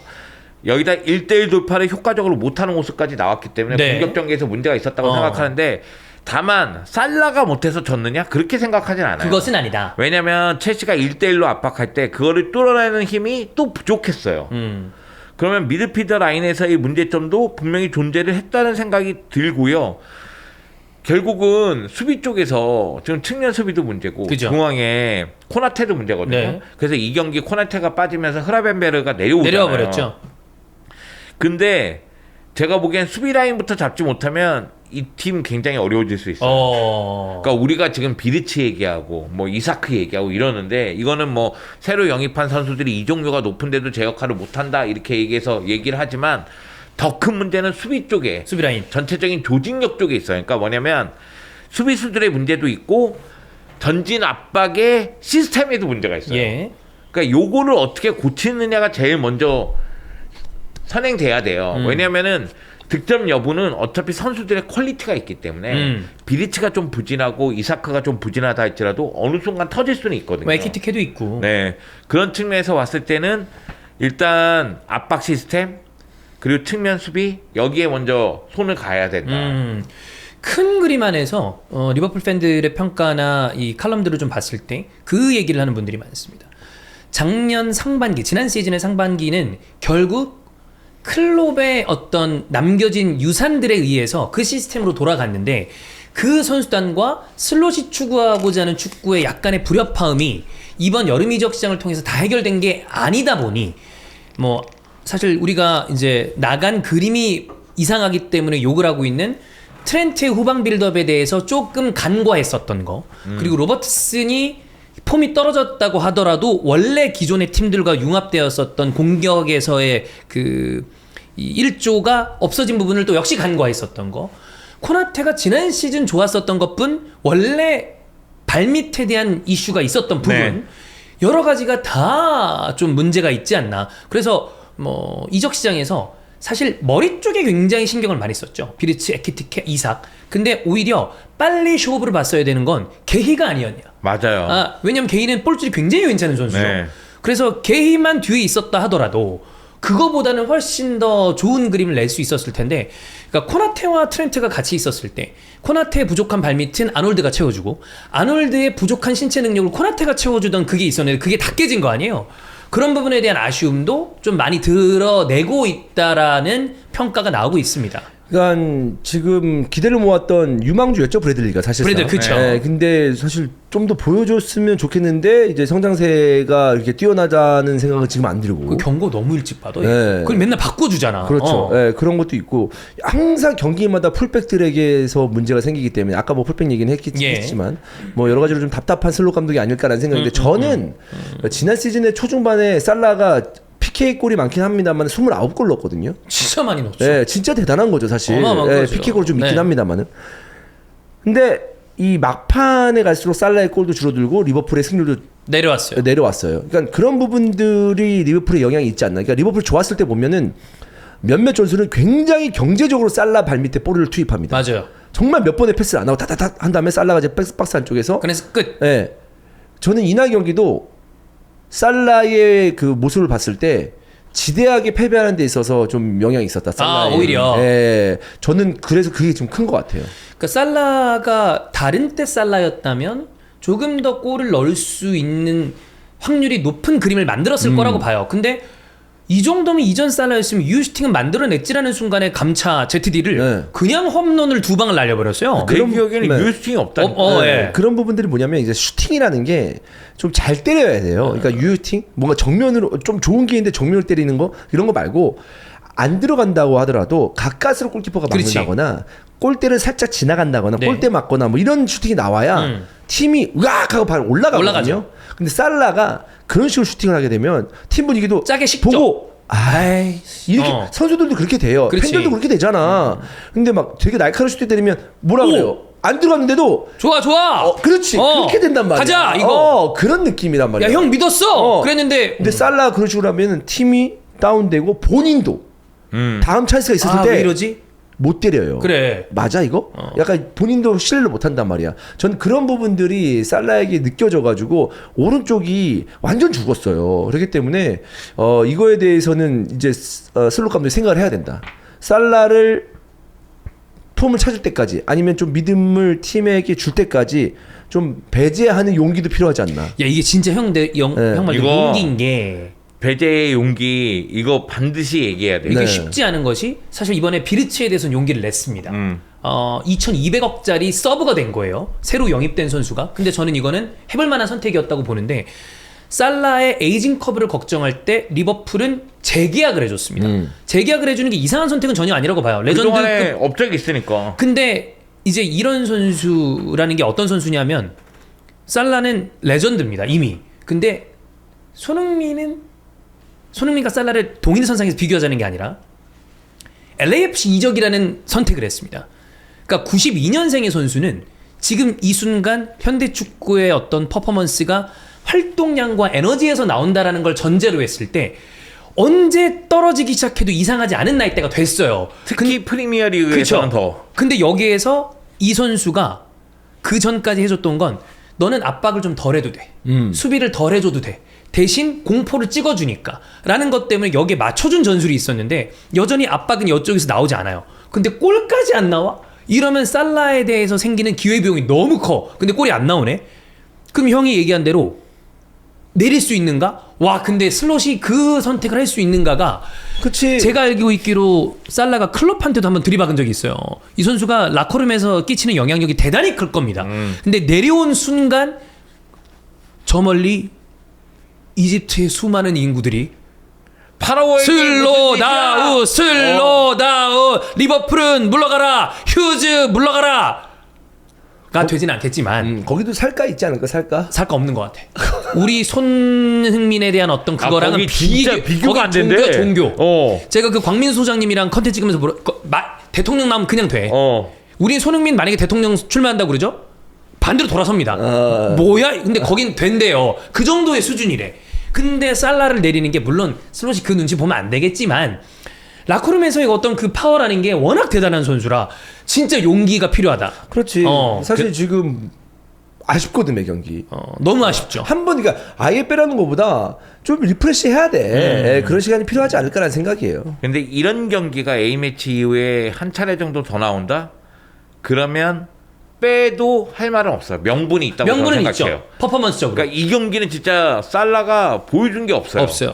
그러니까 리버풀 입장에서는 전진 압박 시스템이 힘을 발휘하던가. 네. 근데 살라부터 문제가 생기거든요. 이게 뭐 소보슬라이, 맥칼리스터 다 이어지면서 결국은 카이세도가 중거리 슈팅 때릴 때 아무도 막지 않았어. 크라벤베르, 맥칼리스터 어디 있었습니까? 네. 맥칼리스터 뒤늦게 내려오는 모습이 있었거든요. 앞쪽으로 나갔다가 뒤늦게 내려오는 모습이 있었는데 결국은 압박 시스템에 문제가 생겼다는 얘기가 돼요. 그러니까 수비에도 문제가 있다는 얘기가 되고 공격을 전개할 때 1대1 돌파가 안 되는데 슈팅은 다 벗어나는데 그죠. 그러면 굳이 살라를 그 위치에 둘 이유가 있느냐가 되는 거예요. 결국은 살라가 그 위치에 있는 건 그래 압박 시스템에 좀 문제가 있더라도 전체적으로 팀 경기력이 문제가 있더라도 얘가 공포를 찍어주니까 얘가 해결사 역할을 하니까 그러면 얘를 밀어줘야 된다 이게 있는데 그게 안 된다면 안 되면 그러니까 결과적으로는 그런 얘기까지 나오죠. 마지막에 엔도를 넣을 게 아니라 살라를 빼고 키에사를 넣었어야지. 그런 부분에서 슬롯에 대한 선택도 이제 리버풀 팬들은 이거는 문제 있다 라고 이야기가 나오는 중이다. 이거를 A매치 브레이크 끝나고 난 다음에 노스웨스트 더비입니다. 물론 지금 맨유는 뭐 상태가 이겼다 하더라도 완전 안 좋은 팀이기 때문에 안필드에서 경기를 승리하지 못한다라고 생각이 상상이 들지 않는데 정말 여기서 승점을 예를 들어 3점이 아니라 1점을 가져온다? 여론이 쉽지 않죠. 정말 어려워질 가능성이 크다. 네. 근데 돈을 안 쓴 것도 아니고. 네. 지난 시즌에 영입은 없었지만 클롭 감독의 기조를 그대로 이어가면 됐어요. 예. 그러니까 슬롯 감독이 해결해야 되는 숙제가 많지는 않았어. 근데 지금 이 순간 보면 다 숙제야. 맞아요. 다 과제고 다 해결해야 돼. 포지션마다 숙제예요. 그래서 지금 열심히 일해야 됩니다. 뭐 특히 제가 보기에는 일단 수비 쪽을 어떻게 가져갈 것이냐, 압박 시스템을 어떻게 가져갈 것이냐, 네. 이 틀부터 제대로 잡아야 되고 그 가운데 살라를 어떻게 이용할 것이냐, 아니면 슈퍼서브를 이용할 것이냐, 아니면 계속 선발로 쓸 것이냐, 선발로 쓴다면 몇 분 정도 활용할 것이냐 이런 생각까지도 다 가져야 돼요. 그리고 비리츠 같은 경우에도 어떤 식으로 비리츠를 이용해야 되느냐, 비리츠를 도와주는 선수를 뒤쪽에 누굴 둬야 되느냐 여러 가지를 다 생각해야 됩니다. 그러니까 슬롯 감독 입장에서는 지금 엄청난 문제에 직면하고 있는 거예요. 잘해야죠. 리버풀의 감독이라면 그걸 해야 되는데 어려운 일들이 굉장히 포지션별로 산재해 있다. 비리치 얘기는 여기서 더 안 해도 될 것 같습니다. 이미 가루가 되도록 까이고 있기 때문에 그렇죠. 국내외 할 거 없이 네. 진짜 와, 이 정도로 순식간에 거의 그 레알 마드리드가 썼던 아자르 그 이상 정도로 좋지 않다. 그만큼 기대감이 높았다는 얘기죠. 그렇지. 그리고 사실 이 정도의 금액으로 이적을 했는데 물론 본인이 그 금액을 한 건 달라는 건 아니지만. 아까 얘기한 것처럼. 근데 또 리버풀 리그 우승팀이다. 그러면 표적이 크죠. 그죠. 네. 어쩔 수 없어. 네, 어쩔 수 없죠. 본인이 감내해야 되는 거고 만약에 한 1년 쓰고 안 되면 조금 반값 해가지고 아스날로 넘기면 잘 쓰겠습니다. 잘할 거라고 존나 봅니다. 잘할 것 같아요. 졸라 잘할 것 같습니다. 네. 개인적으로. 네. 자, 그럼 아스날 뭐 제가 농으로 한 얘기지만 그대로 이어서 보겠습니다. 웨스트햄과 맞대결 2대0 승리했고요. 저는 뭐 대단히 만족한 경기였다. 요케레스에 대한 얘기를 뒤에 잠깐 하겠습니다만 지금 아스날은 지금 이 순간 프리미어리그에서 안정성 면만 놓고 봤을 때는 제일 좋다라고 해도 틀리지 않다. 경기가 폭발적이진 않아요. 뭐 와 진짜 잘한다. 공격 왜 이래? 이런 느낌은 솔직히 안 듭니다. 근데 쉽게 지지 않는다. 그리고 안전하다라는 네. 느낌이 강력하게 드는 팀 중에 하나입니다. 아스날 보면 단단하다는 느낌이 들죠. 네. 그러니까 수비의 안정감이 계속해서 힘을 발휘하는 가운데 필요한 골들은 나오고 있어요. 나오고 있습니다. 이 다행히. 경기에서 뭐 라이스의 골이라든가 사카의 PK 골이라든가 뭐 골들이 나오고 있으니까 그러면 승점을 획득하고 있다는 얘기거든요. 네. 그러니까 지난 시즌 아스날 수비 단단했어요. 근데 골이 필요할 때 제대로 터지지 않았어요. 너무 안 좋았죠. 그러다 보니까 무승부가 많았거든요. 네. 근데 올 시즌은 그렇지 않고 수비의 안정감을 유지하는 가운데 특히 수비수들의 활약이 와씨 얘네는 포백이 다 쩔어. 그 정도로 포백이 다 잘하고 측면 수비 쪽에서의 안정감은 유럽 최고 레벨이라고 생각해요.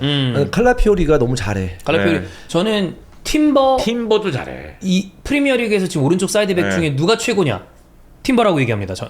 뭐 팀버도 팀버지만 저는 칼라피오리가 되게 인상적이긴 해요. 뭔가 좀 포인트가 되는 활약들이 좀 있어. 독특하죠. 네.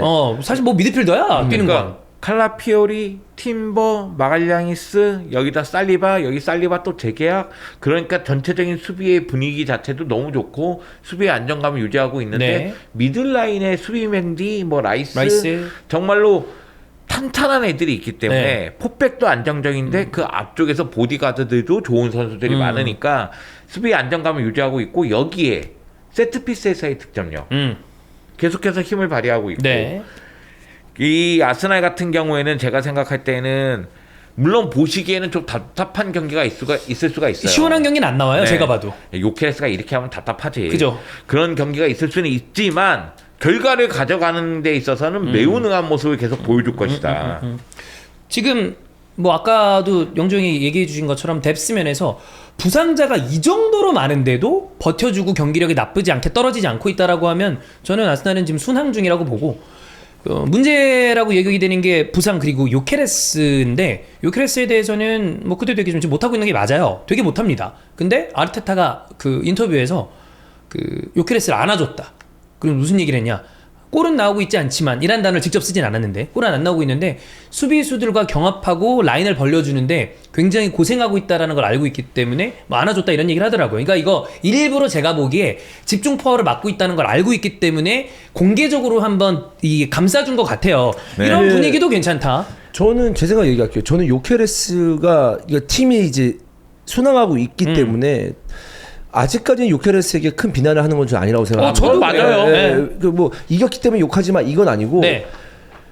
지금 양쪽 윙어들의 어떤 스타일을 봤을 때 요케레스가 계속적으로 물론 이제 앞쪽으로 쓸 때 몸싸움을 해주고 뭔가 했을 때 아직도 적응이 좀 필요하고 좀 더 지금 본인이 좀 뭔가 볼을 키핑할 수 있는 실력들을 그러니까 좀 향상시키거나 적응을 할 필요는 있어요 프리미어리그 무대에서. 근데 양쪽 그 윙어들의 스타일을 봤을 때 그 올라오는 타이밍이나 본인이 컷백을 받아가지고 슈팅할 수 있는 타이밍을 잡기는 쉽지 않아요. 네. 저는 그렇게 생각을 합니다. 네, 사실 네, 예. 네. 어떤 느낌인지 아시죠? 그렇기 네. 때문에 어느 정도 상황이 됐을 때 본인이 앞에서 벌려주고 뭔가 수비 라인을 좀 뭐랄까 힘들게 하는 모습을 보여주면 다른 선수들이 해결하는 네. 그런 어떤 공격 장면을 유도하는 역할을 지금 하고 있는 게 아닌가라는 생각이에요. 네. 그러니까 요케레스는 갖고 있는 피지컬은 충분히 위력적이에요. 신체적인 능력이라든가 스피드라든가. 그런데 이제 문제는 판단의 속도, 그런 거. 선택의 속도. 네. 여기서 이제 문제가 있다는 거거든요. 그러니까 판단의 속도 얘기하는 건 빠르게 판단해서 좋은 선택을 내리길 원하기 때문에 얘기하는 건데 여기에 문제가 있는데 아마 경기를 뛰면 뛸수록 이런 부분은 좋아질 거라고 생각을 해요. 익숙해지면. 그래서 상황을 좀 봐야 되는데 이게 요케레스 입장에서도 사실 나쁜 상황이 아닌 거예요. 왜냐하면 비판은 듣고 있지만 팀이 패배하지 않고 있고 그치. 팀이 단단하기 때문에 요케레스에게 팀이 시간을 주고 있는 겁니다. 그게 우리가 몇 라운드 전에 얘기했던 비리치 얘기였어. 주원 형이 얘기하기를 5연승 하면서 비리치에 대한 포화를 그래도 나눠준 거다. 근데 패배 딱 떨어지자마자부터 그냥 막 온덩내서 돌팔매질을 다 하잖아.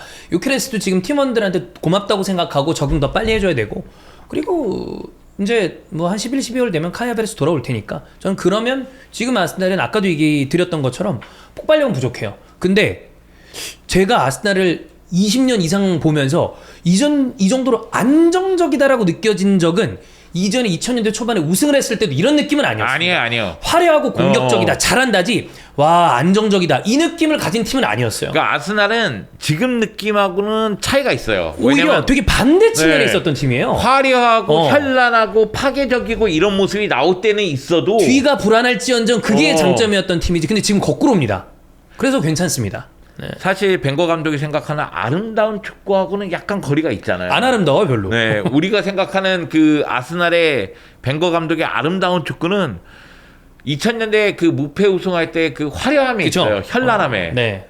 그런데 지금은 약간 뭐 느낌이 다르다는 건데 안정적이고 단단하기 때문에 오히려 이게 리그 우승에는 더 근접하지 않나? 저도 지금 1위를 달리고 있으니까. 개인적으로 그렇게 봅니다. 네, 그래서 이제 어떤 분들이 와서 이건 뭐 괜히 이제 와서 흔히 소위 얘기하는 긁으려고 하시는 얘기인 건 맞지만 그런 얘기를 합니다.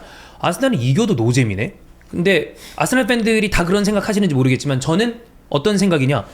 노잼이어도 상관없다. 이기면 야, 지면 아무 문제 없다. 심노잼이야. 뭐요? 지면 심노잼이라고. 개노잼이라고. 나 근데 아스날 경기 보면서 노잼이라고 생각한 적 없어요. 근데 이제 네. 그 요즘에 아스날의 어떤 축구와 여러 가지 아르테타의 기조가 그때도 얘기 드렸지만 비호감으로 찍히고 있어요. 뭐 거칠고 네, 뭐 막 이렇게 시간 끌고 시간 끌고 세피스하고 근데 상관없다. 이기면 된다. 네. 네. 아니 뭐 아스날 팬이니까 다 그렇게 생각할 수 있고 뭐 다른 팬들은 그런 부분에 대해서 예민하게 얘기할 수 있는 부분이라고 생각하는데 심지어 아스날 팬들도 아 근데 축구 너무 재미없는 거 하시는 분들이 있어. 그래? 있어요. 몰라 나는 아스날 경기를 난 그렇게 그런 분들이 좀 있어. 아, 그래 난 그런 저는 느낌. 뭐 네. 지금 20년째 타이틀이 없는 팀이 리그 네, 타이틀이 네. 없는 팀이 재미없고가 뭔 상관이야. 이기면 되지라는 생각이에요. 네. 네.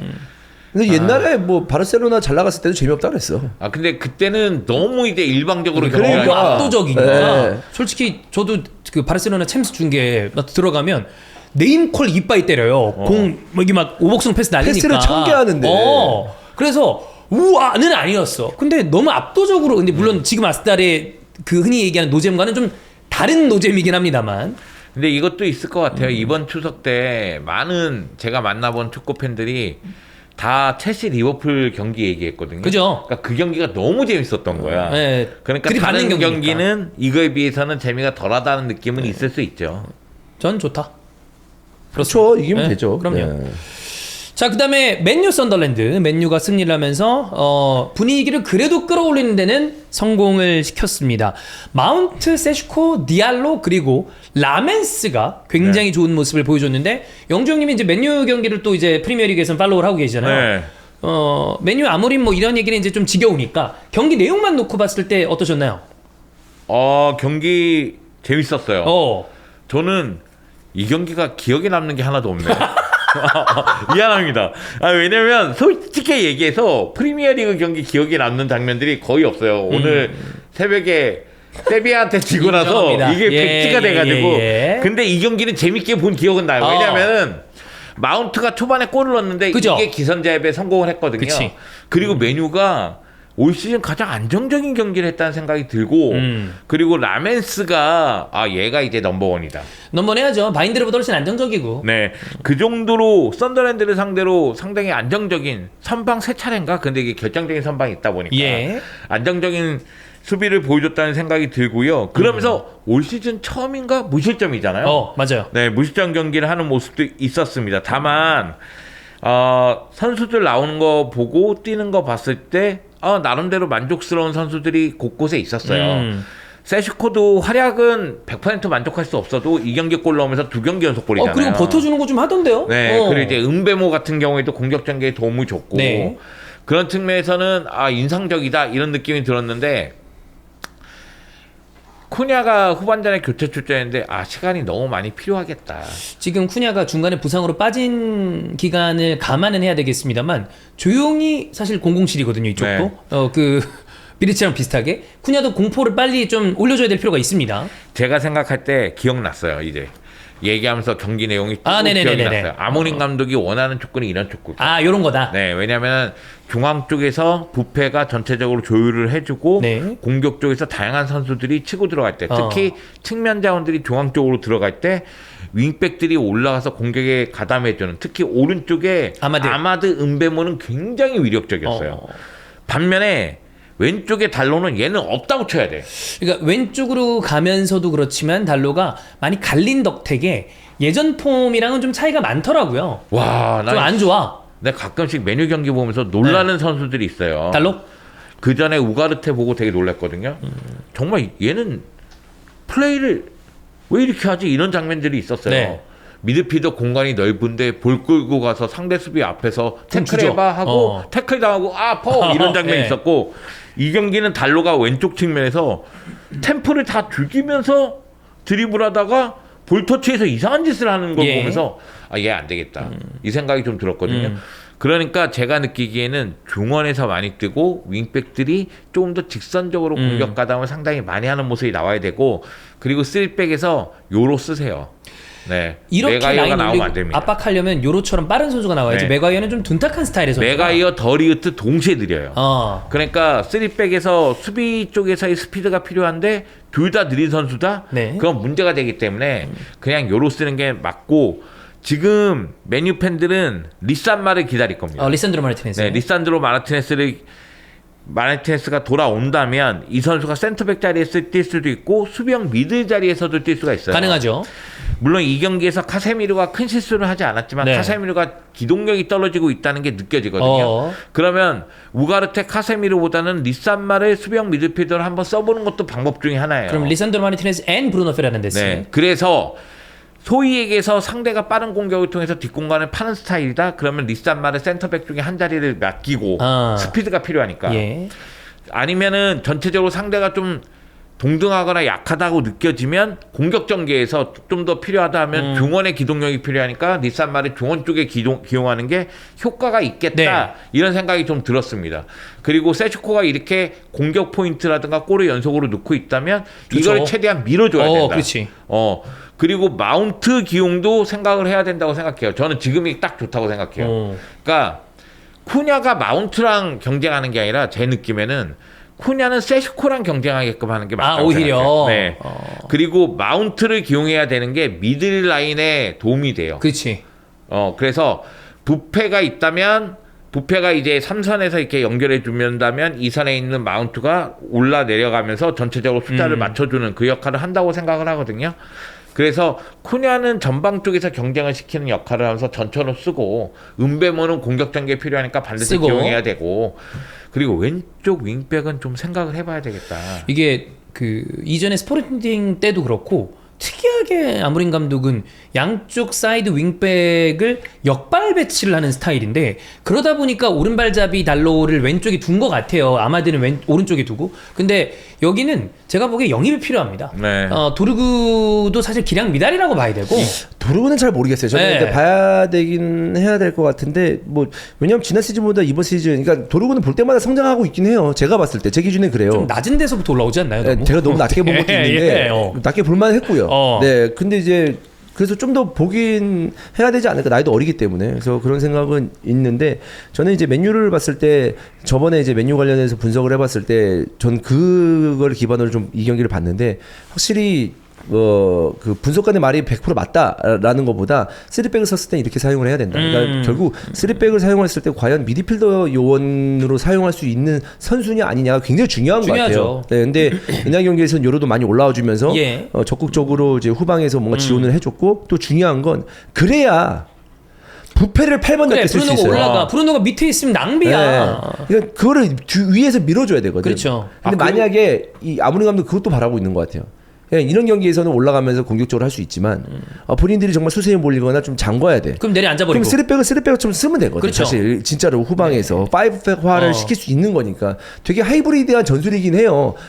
어떤 게 보장됐을 때 3백 중에 한 명 정도, 최소 한 명 정도는 미드필더 역할을 해줬을 때. 그러니까 잉여 자원이 나오면 안 되는데 네. 그냥 내려앉아 있으면 맨유 입장에서는 잉여죠. 그런 걸로 봤을 때 아까 영주 형이 얘기하신 리산드로 마르티네즈가 왼쪽 사이드백, 그러니까 왼쪽 스토퍼로 온다 그러면 이 선수는 중앙 미드필더 지역까지 올라갈 수 있는 선수고 요로도 속도가 있다라고 하면 뭐 아무리 본인이 원하는 축구에 대한 디테일을 어떻게 얘기하고 있는지 모르겠지만 우리가 생각하는 이상적인 백3 시스템이 잘 돌아가는 하이브리드한 포메이션을 쓰는 팀처럼 돌아가겠죠. 근데 기본적으로 한번 생각해 보면 저는 왼쪽에 도루고하고 오른쪽에 아마드하고 물론 결과는 좀 다르겠지만 스타일상 너무 직선적이라고 생각해요. 네. 그러다 보면 결국 아모린 감독의 3백의 문제가 뭐냐면 측면의 윙백들은 공격적으로 써서 위로 전진해요. 그럼 미드필더 라인에 있는 카세미르는 기동력이 떨어지고 부페는 공격 전개를 위해서 위로 올라가요. 네. 그럼 3백 느린 선수 2명이 있는 이 3백이 뒤쪽에만 위치하고 있으면 이 간격은 벌어지죠. 3백만 수비를 하고 있는데 뒷공간 뚫리면 얘네가 못 쫓아가요. 네. 그러니까 제가 생각할 때는 왼쪽 라인은 물론 저는 도루구에게 더 시간을 줘야 된다고 생각하지만 좀 더 아마다하고 다른 스타일이 있어야 되는 건 아닌가라는 생각이 좀 들고요. 마즈라위 같은 선수를 왼쪽으로 돌려 쓰는 건 생각을 안 해보려나? 그것도 한번 생각해 볼 만하죠. 이거 저거 다 해봐야 되니까. 네, 다 해봐야 되니까. 네. 그리고 3백 운영도 네. 지금 주원이가 얘기했다시피 공격 전개에 있어서 요로가 올라오는 장면도 있고 그러거든요. 그죠. 그런 장면들이 곳곳에서 나와줘야 돼요. 그런 장면이 안 나오면 사실은 이건 너무 뻔한 전술이 되기 때문에 네. 그리고 겨울에 3선 미드필더 삽시다. 좀 많이 뛰는. 그래, 삼선이 좀 필요하긴 해. 그래서 뭐 지난 겨울에도 지난 여름에도 삼선 미드필더 뭐 발레바 얘기도 나왔었고 여러 선수들 이야기 나왔으나 결과적으로는 안 됐고, 근데 겨울에라도 누가 거기를 보강해줄 수 있다고 하면 글쎄요, 모르겠습니다. 뭐 아무림이 갑자기 역대 이런 스토리를 써내려갈 수 있다고의 주인공이 될 수도 있고. 저는 개인적으로 이 경기 보면서 약간 안 좋게 본 게 가끔씩, 그러니까 부페는 더 위에서 플레이를 많이 했어요. 네. 근데 가끔씩 카세미로가 이 밑으로 내려가지 못하는 장면들이 있었어요. 그러니까 얘가 느린 거야.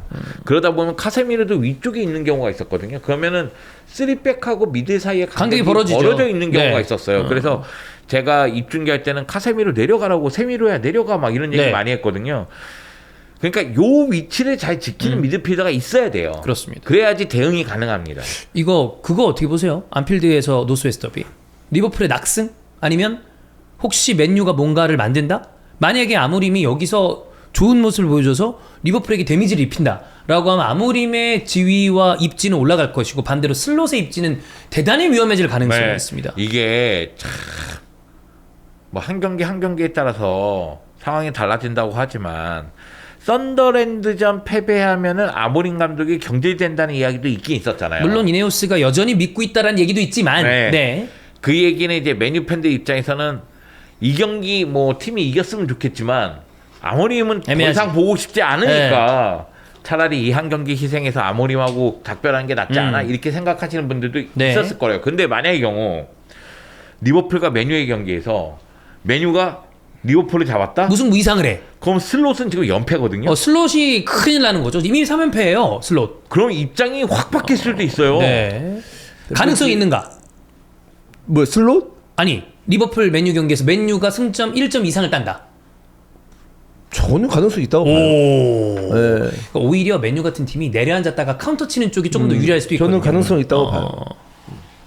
재밌겠다. 씨. 왜냐하면 지금 리버풀의 폼이 영 안 좋아서. 폼이 안 좋아서.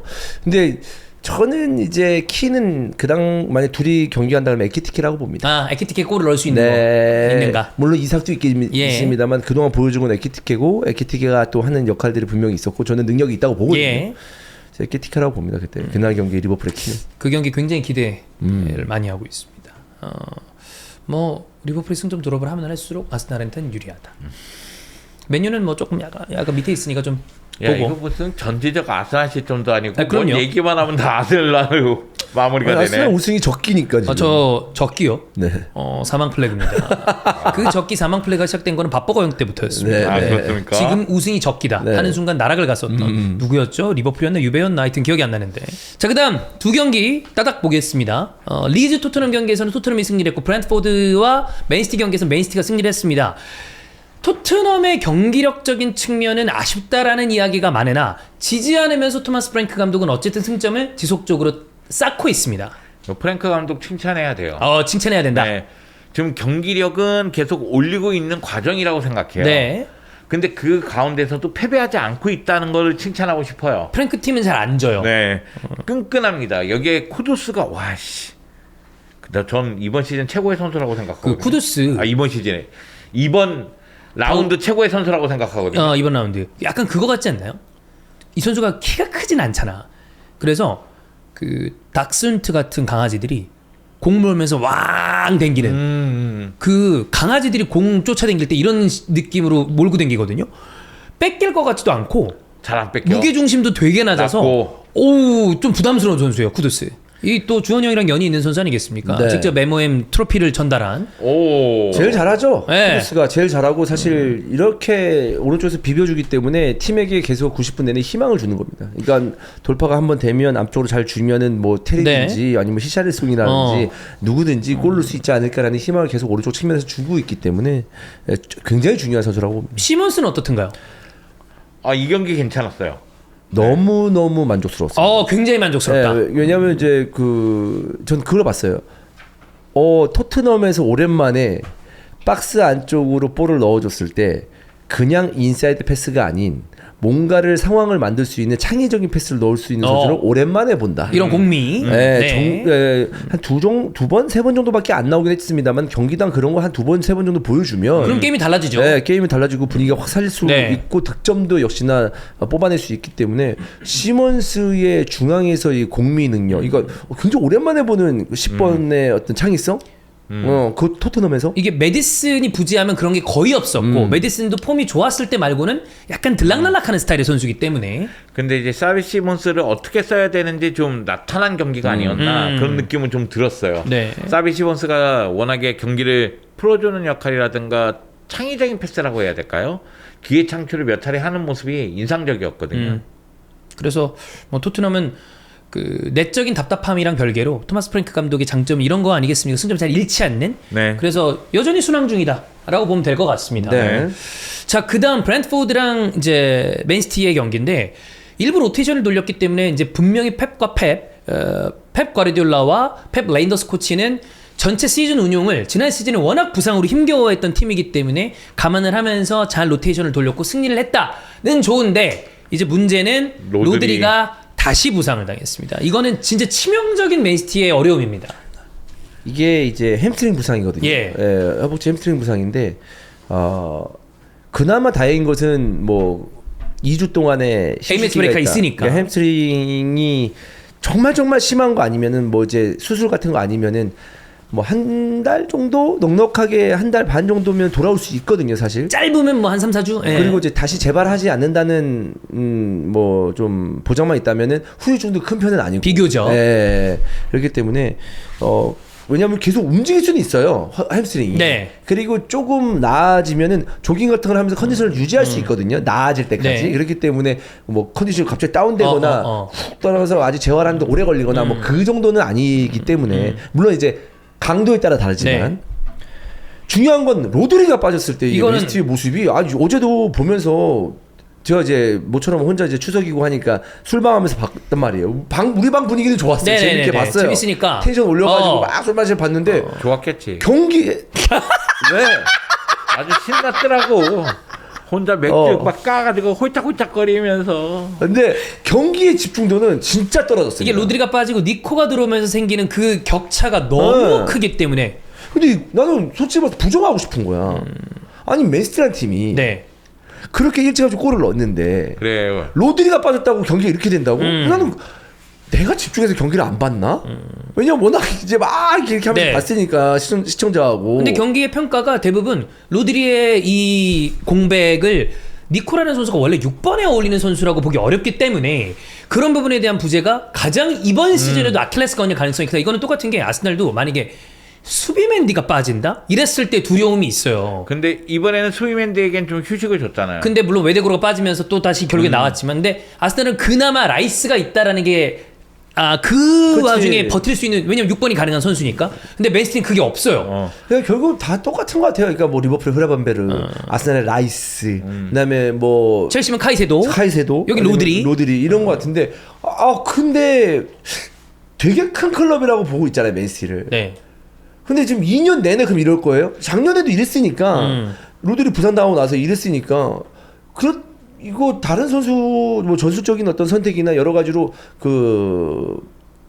로드리가 빠졌을 때 대안을 만들어야죠. 근데 이제 과르디올라 감독도 로드리의 의존도에 대해서는 의식하고 있는 것 같아요. 그런 것 같아요. 그러니까 로드리를 어떻게 해서든 관리해주고 싶어 그치, 하는데 최대한. 근데 지금 또 부상이 따랐으니까 예. 과르디올라 감독도 아마 조언이 얘기처럼 골치 아플 거야 이거. 이거 대안에 대해서 계속 예. 생각을 하고 있는데 안 되고 있는 것 같아요, 느낌이.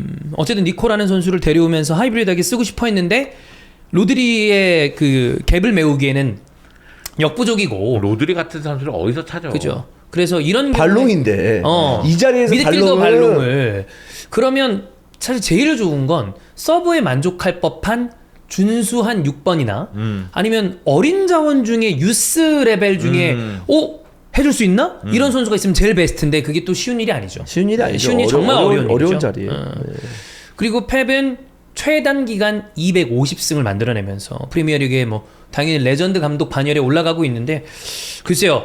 저는 오늘 새벽 경기와 로드리의 어떤 그 부재와 경기 내용을 보면서 맨시티도 올해 지난 시즌보단 분명 안정감을 찾았지만 어려움이 있을 수 있는 시즌이 될 것 같다. 근데 이번 시즌 애초부터 되게 쉽게 지금 하고 있지는 않아요. 그죠? 맨시티가. 네. 벌써 패배가 2패가 있으니까. 근데 그래도 그 홀란은 이후에 또 잘하고 있고. 꾸역꾸역 혼란이 득점을 다시 올려주고 있습니다. 혼란 이번에 득점 롯데 미쳤고. 네. 근데 너무 너무 경합해서 들어가는 건 너무 미쳤더라. 압도적인 공격수입니다. 충격적인 게 물론 나는 마티스텔이 골 넣는 게 가장 충격적인 그것도 맞아.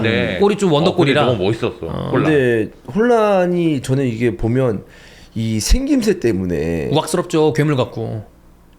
이런 선수들은 약간 오해를 받는 게 있어요. 그러니까 기본적으로 되게 지능적이지 못할 거다. 뭔가 힘으로만 할 것 같다. 근데 힘으로만 했잖아요. 사실 이 경기도 힘으로만 한 것 같잖아요. 근데 저는 이 볼 경합하고 낙하지점하고 등을 졌을 때부터 슈팅 장면까지 이 혼란의 머릿속에는 시나리오가 있었다고 봐요. 그 정도로 너무 저는 이 골을 보고 충격을 받았어요. 그럴 만한 득점 장면입니다. 지금 이 장면에 저렇게 등을 쥐고 본인의 공간을 만들어 놓고 그리고 뒤에서 수비가 밀고 자시고 막 하고 있는데도 자빠지지도 않고 이 왼발 안정성으로 슈팅을 이렇게 강력한 슈팅을 하면서 득점을 했다. 그러면 그 시나리오가 혼란의 순간적으로 머릿속에 있다고 보거든요. 그래서 그러면 이 지금 혼란되는 굉장히 두뇌가 좋은 티라노야. 그렇지. 그런 애들이 있어. 그 우리가 주라기 공원 기준으로 봤을 때 벨로시랩터 같은 지능을 가진. 이런 얘기하면 짜증나긴 한데 그런 애들이 있어. 근데 이거는 형은 시나리오를 가진 지능이라 그랬는데 제가 봐온 공격수들은 이거는 그냥 본능. 타고난 본능입니다. 그렇지. 되는 애들은 그냥 되는 거고 그래. 안 되는 애들은 머리에 백날 시나리오 그대로 안 되는 거야 이거. 근데 그런 그거를 실현할 수 있는 피지컬도 있어. 있으니까. 근데 이제 그런 건 있어. 그러니까 뭐냐면 분명히 그런 플레이를 처음에 많이 보여줄 때는 순간적으로 머릿속에 그런 그림들을 그리면서 플레이를 했을 그렇겠죠. 거라고. 근데 나중에는 그냥 되는 거죠. 결국 본능적으로 거기서 이제 몸이 반응하는 그래. 거지. 그러니까 공격수가 비싼 겁니다. 맞아요. 그 상황에서 골을 넣는다는 근데 것 자체가. 심지어 혼란은 바이아웃이 굉장히 지금 생각하면 싼데. 쌌습니다. 네. 대단히 싼 금액으로 월클 포워드를 네. 지금 어떤 가장 미친 클럽이 강력한 공격수가 누구냐라고 하면 단연 음바페와 홀란드다. 맞아요. 라고 얘기할 수 있을 것 같습니다. 어떤 미친 클럽이 영입할 수 있었는데 재정적인 삽질로 인해서 영입을 못했죠. 누가요? 바르셀로나가요. 홀란드를요? 네. 있었었죠. 홀란은 그때 당시에 사실 공개 입찰의 느낌이었기 네. 때문에. 근데 어쨌든 뭐 이 경기를 뭐 마무리 짓자면 뭐 돈나루마하고 후벤 디아스 얘기도 해야 된다. 네. 1대0 경기에서 수비 라인의 어떤 안정성을 얘기를 해야 되는데 돈나루마 뭐 엄청나게 계속 선방을 했다는 것보다 중요한 것도 막아냈었고. 그다음에 안정감이 있으니까. 진짜 모르겠어요. 그러니까 어떠한 중앙 수비수 빅클럽의 중앙 수비수보다 좀 이상하게 내 느낌상은 언급이 덜 되는 게 후뱅 디아스 같은데. 네. 예. 잘 집중해서 보면 잘해요. 그럼요. 진짜 안정적으로 후뱅 디아스가 진짜 이 언성 히어로가 아닌가 라는 생각입니다. 네, 이날 경기에서도 굉장히 잘했고. 돈나르마 이적 시장 막판에 안 데려왔으면 전 맨시티 야, 지금 안 승리 됐죠. 거둔 거 중에 힘들었을 2번 거야. 이상 패배나 무승부였습니다. 아스날 전 제가 감히 얘기하건데 아스날이 이겼다. 몰아칠 때 골 더 들어갔습니다. 존나 감히 얘기하네. 감히! 근데 돈나르마 때문에 안 됐다. 네네. 아, 돈나르마라는 네 글자가 뒤에 후방에서 어떤 그 퍼포먼스와 카리스마가 너무 세요. 너무 세, 너무 그냥 세. 돈나르마야. 그러면 저기 골 넣을 수 있나? 그 느낌이 들 정도의 그 강력함이다. 네. 자, 이렇게 추석 연휴 기간 동안 펼쳐졌었던 라운드를 쭉 체크해봤습니다. 자, MH 브레이크이기 때문에 이번 주말은 경기가 없습니다. 네. 그 다음 주에 노스웨스트 더비 같은 중요한 경기들이 있으니까 또 한 주 잘 보내고 돌아오도록 하겠습니다. 여기까지 하겠습니다. 고맙습니다. 고맙습니다. 감사합니다.